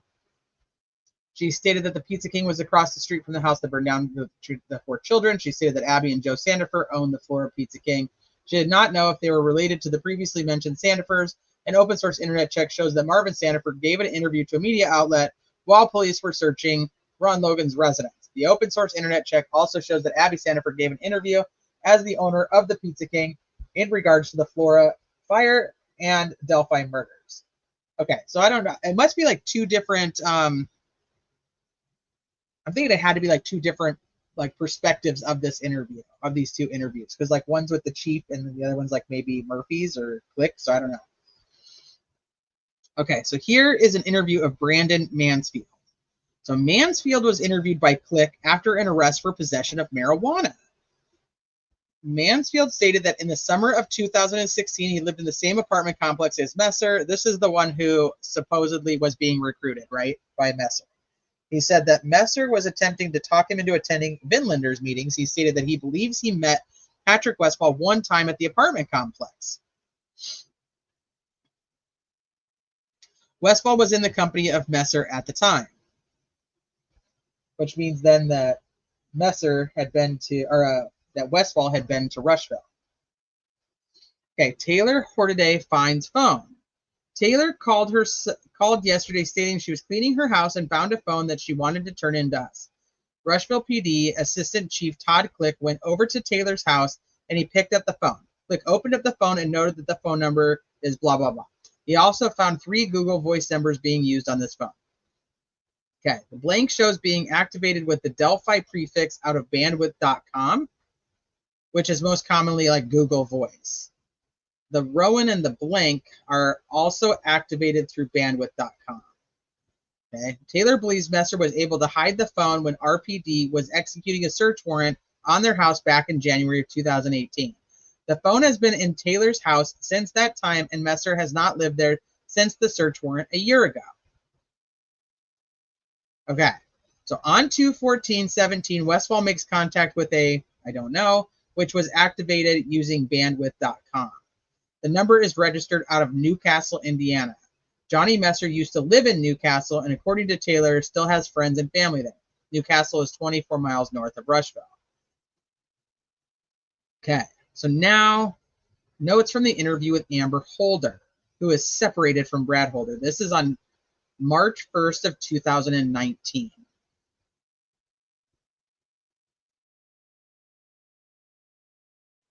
I really thought I was going to be going over to Shaboobies. I did not realize this was going to take so long. Amber was introduced to Brad Holder by a guy she met online she only knows as Will. Will gave her the creeps, and she was uncomfortable around him. Will tried to get her to support some type of white supremacy group, unknown name of group. Will was living with Brad Holder at the time that they met, and after she moved in with Brad, she kicked Will out of the house. She met Brad at the end of February 2017 after the murders, and they were married by March 22nd of 2017. Brad filed for divorce last month. However, she filled out the paperwork. Amber stated that Brad is generally an outgoing person with a high ego of himself. She stated that he is an alcoholic and drinks a fifth of whiskey or rum a night.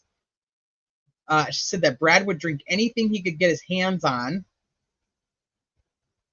He was working at a landfill operating heavy machinery in Buffalo, Indiana.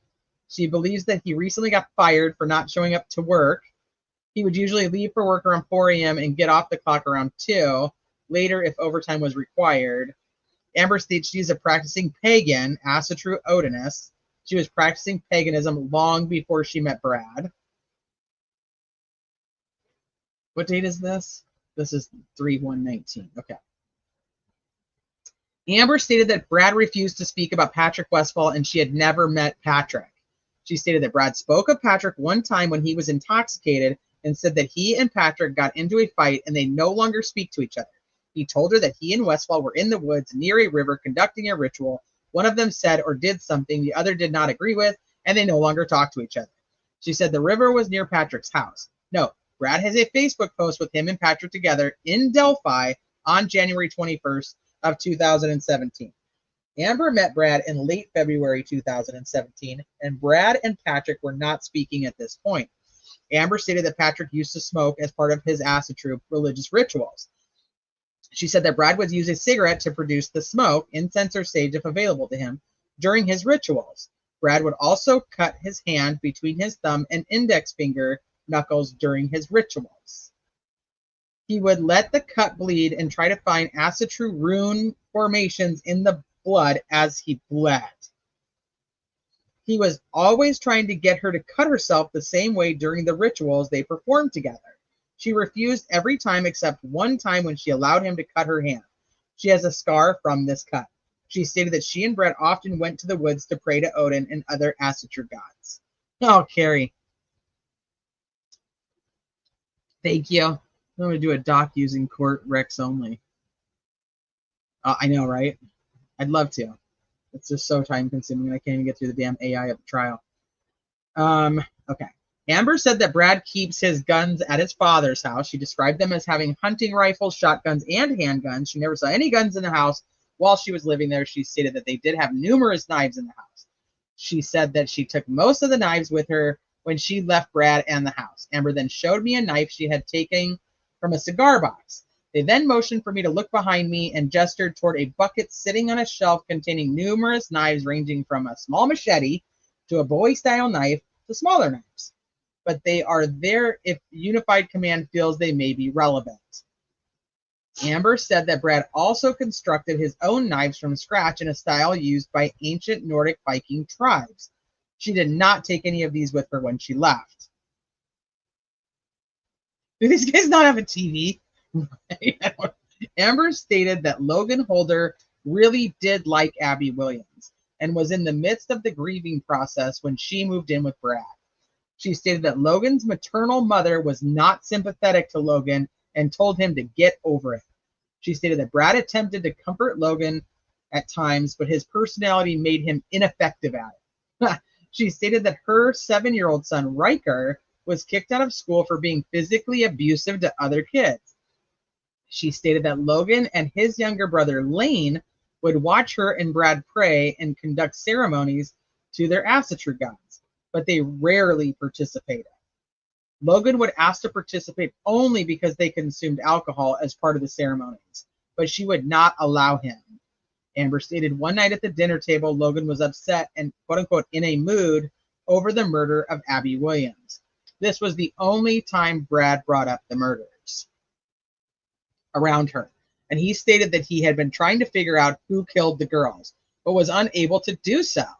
He then stated that the police in Logansport needed to do something about the human trafficking around that city. She stated that Brad often spoke about human trafficking. Amber said that Logan told her that Anna Williams was aware of him, quote-unquote, dating Abby.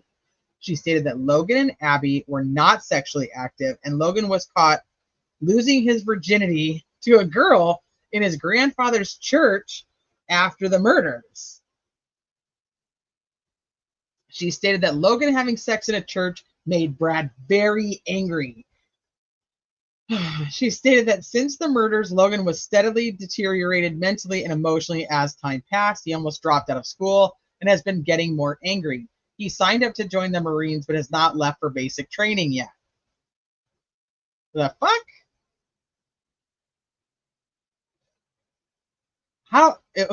How do you get caught losing your virginity? I mean, come on. Like, it was my first time, I swear. Like, you don't know. Logan, you dirty bird. Well, he changes his interrelationship status on Facebook, and I could go back. I'd have to dig to find it, but there's a post where it's like March, and he changes his dating status to dating another girl that he is now in love with. So it's always been funny to me, and don't quote me on that date, but it's like it's like not too long after. Like I said, I'd have to go back and find the screenshot of that post.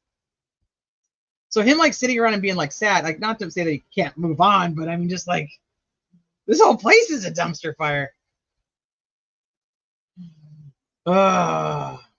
Okay. Amber is unaware of any white supremacy groups Brad might have associated with. She stated that while they were together, Brad rarely hung out with anyone. She thinks Brad may have been hiding secrets from her and thinks he may have been visiting his first ex-wife while she was still with him. She said that Brad and Logan both admit to speaking with the police after the murders of Libby and Abby. Is it Logan that's the cop or Levi? I thought it was Levi. I think Levi's the cop. Maybe it's I just remember seeing one of them. Okay. Second Amber Holder interview. She said that she went to Brad Holder's house today. She took her son Riker to see Brad and Logan. While Riker was upstairs with Logan, she said she made up a story to Brad stating that her friend had a date with Patrick Westfall and wanted to know more about him. She stated Brad became very nervous and told that she needed to stay away from Westfall or she would end up dead. She said that Brad told her Westfall and his crew was responsible for the murders of the girls in Delphi and a fire that killed 2 girls. I've read this from the Frank's memo because it's just copy and pasted. I like long walks on the beach, 90s rom-coms, and drinking blood. Call me. It goes along with his Facebook post where he's in his singles and he's like naked in the shower. Oh, that needs to be the caption. Oh, okay. End up dead. She said that Brad told her Westfall and his crew was responsible for the murders of the girls in Delphi and a fire that killed 2 girls. I asked her if she knew of the fires in Florida that killed 4 girls, and she said she was not familiar with any fires that killed children until Brad had mentioned it that today. She said Brad may have been talking about that fire, but had the number of killed wrong. She said Brad told her that Westfall and his crew had friends in several states and that they have no problem killing race traitors. I asked her to clarify what the race traitor was. This is all stuff I already read. So Amber said that Brad told that Westfall and his people killed Abigail Williams and Liberty German because one of their mothers was mixing with other people outside the mother's race. I asked Amber to clarify mixing. And she stated that she believed it to mean having sex or dating someone not white. Brad did not elaborate on how he knew this information, and she said she did not push it and ask anymore. Amber said that Brad told her Westfall belonged to a group called the Vinlanders and 22. Brad told her that Westfall had many people backing him up in the powerful friend. She said that Brad was very nervous while telling her these things and was whispering like he was fearful someone else would hear, like Logan and Riker, because they were upstairs. She said that Brad was also fidgety when discussing Westfall. Amber said throughout the conversation, Brad was constantly telling her to stay away from Westfall. He also told her that Patrick had killed a lot of people, and it didn't matter if they were innocent or not. Amber truly believes Brad is scared of Westfall. Okay, we saw that from the Frank's memo. Yes, Holy Spirit, yep.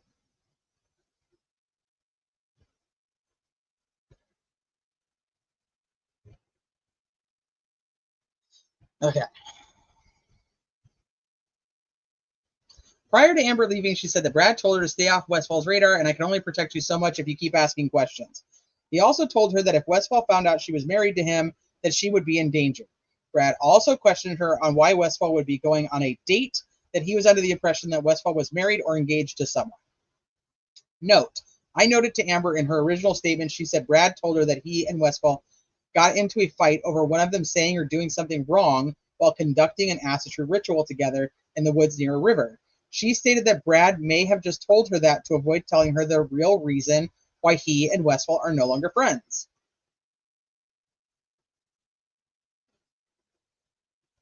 Okay, so general points of interest.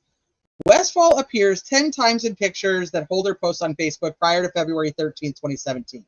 And then Westfall does not appear in any of Holder's posted photos after. Elvis Fields knows Messer, who is a Vinlander probate and or friends with Holder and Westfall. Messer currently lives in a house that Rod Abrams once lived in. Fields and Abrams were roommates in February of 2017. According to family and friends of Elvis Fields, is overtly racist. Westfall, Holder, and Messer were involved with the Vinlanders in February 2017.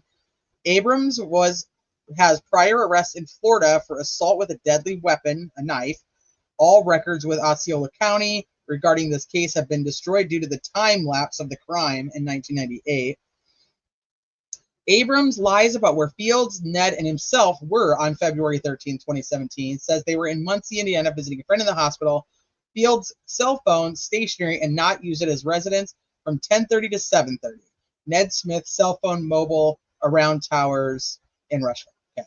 Westfall posts videos of him on Facebook cutting down ash trees in a forest near a creek. I wonder where.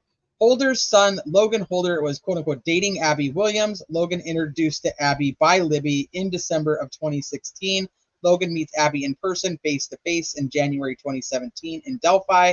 Abby and Libby killed in February 2017.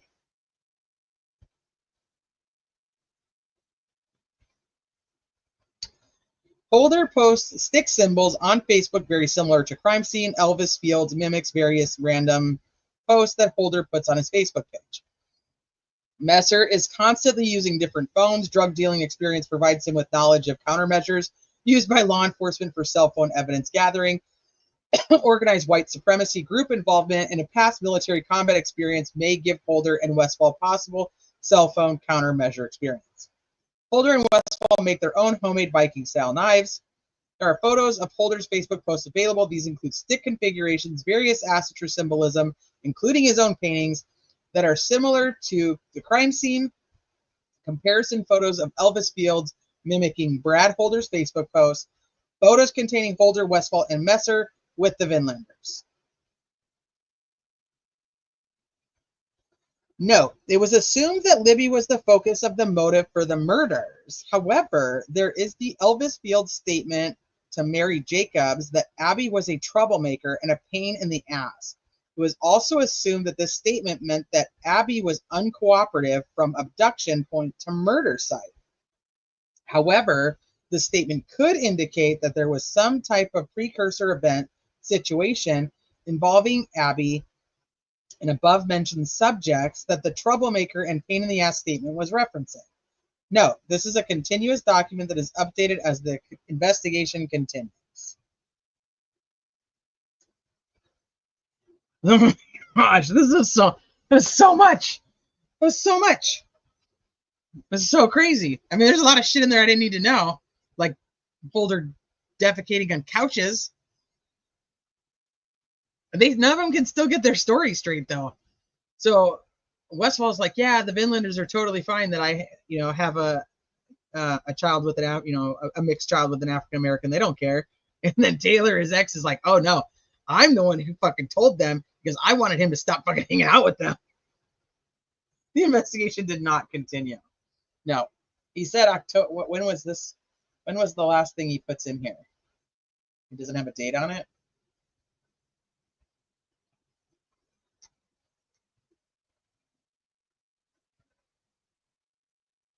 (3/1/19). So he stops investigating October 1st of 2019.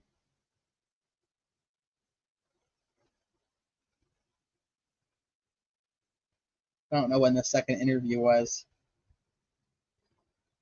So when did Libby meet Logan if she introduced Logan and Abby? Great question. Was Logan friends? Because Travis Sandifer and the other Sandifers are friends with Brad Holder and Patrick Westfall. And then you have Bryden Sandifer who's throwing up Odinism signs or Norse paganism. I don't know what kind of signs you want to say.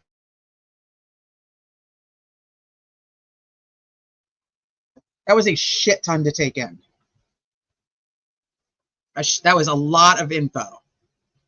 That was a lot of info. I feel like I'm going to have to like sit on this and like go through and go, okay, like this makes sense. Like try to make sense of it. Well, gang, that was 3 hours. You're not part of a gang. Sorry I said that. You're not part of a gang. I wish the jurors could have seen any of this. Well, hot diggity damn. All right. Well, I'm going to drop Shabug's link. She's still live over on her channel, so I'm going to go hang out over there. I wanted to be over there like an hour ago. I just did not know that we were going to be, I didn't know this was going to be so much. Yeah, this was so much. Imagine the 85-page report by Todd Click. Oh my God, I want it. I want it. It would be, yeah, this is a 12-page report. This is 12 pages. I mean, don't get me wrong. We read other stuff leading up to it so that we had some context and some background. So if anybody doesn't know anything about it, at least you know or needed a refresher. But wow. Okay, you guys go. Enjoy the rest of your Friday. I will see you over at Shaboobies. And my goal is to be back beginning part of next week, maybe Tuesday. I'm shooting for Tuesday. I don't want to say one way or the other, but I'm shooting for Tuesday that we will be able to do day 4 of testimony. That's kind of my game plan. I got a crazy busy weekend, so I don't know how Monday's going to look and like what I'm going to actually have to do Monday because I didn't get it done over the weekend. So that's why I'm shooting for Tuesday. But next week, some point next week, we'll do day 4 of trial testimony.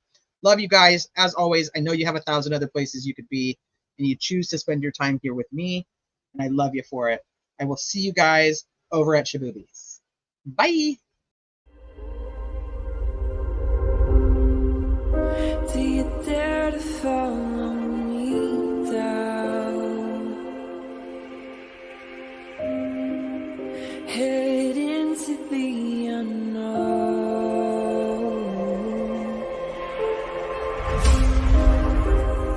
Down the rabbit hole.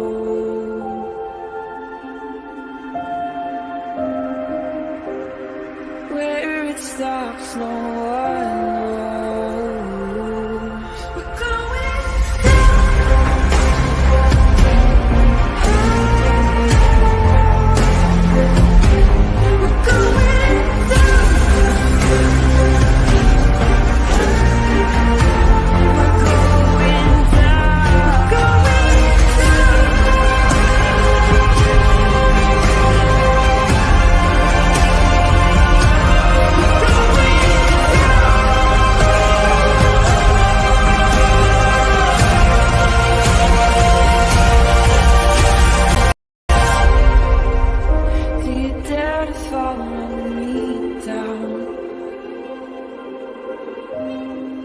head into the unknown.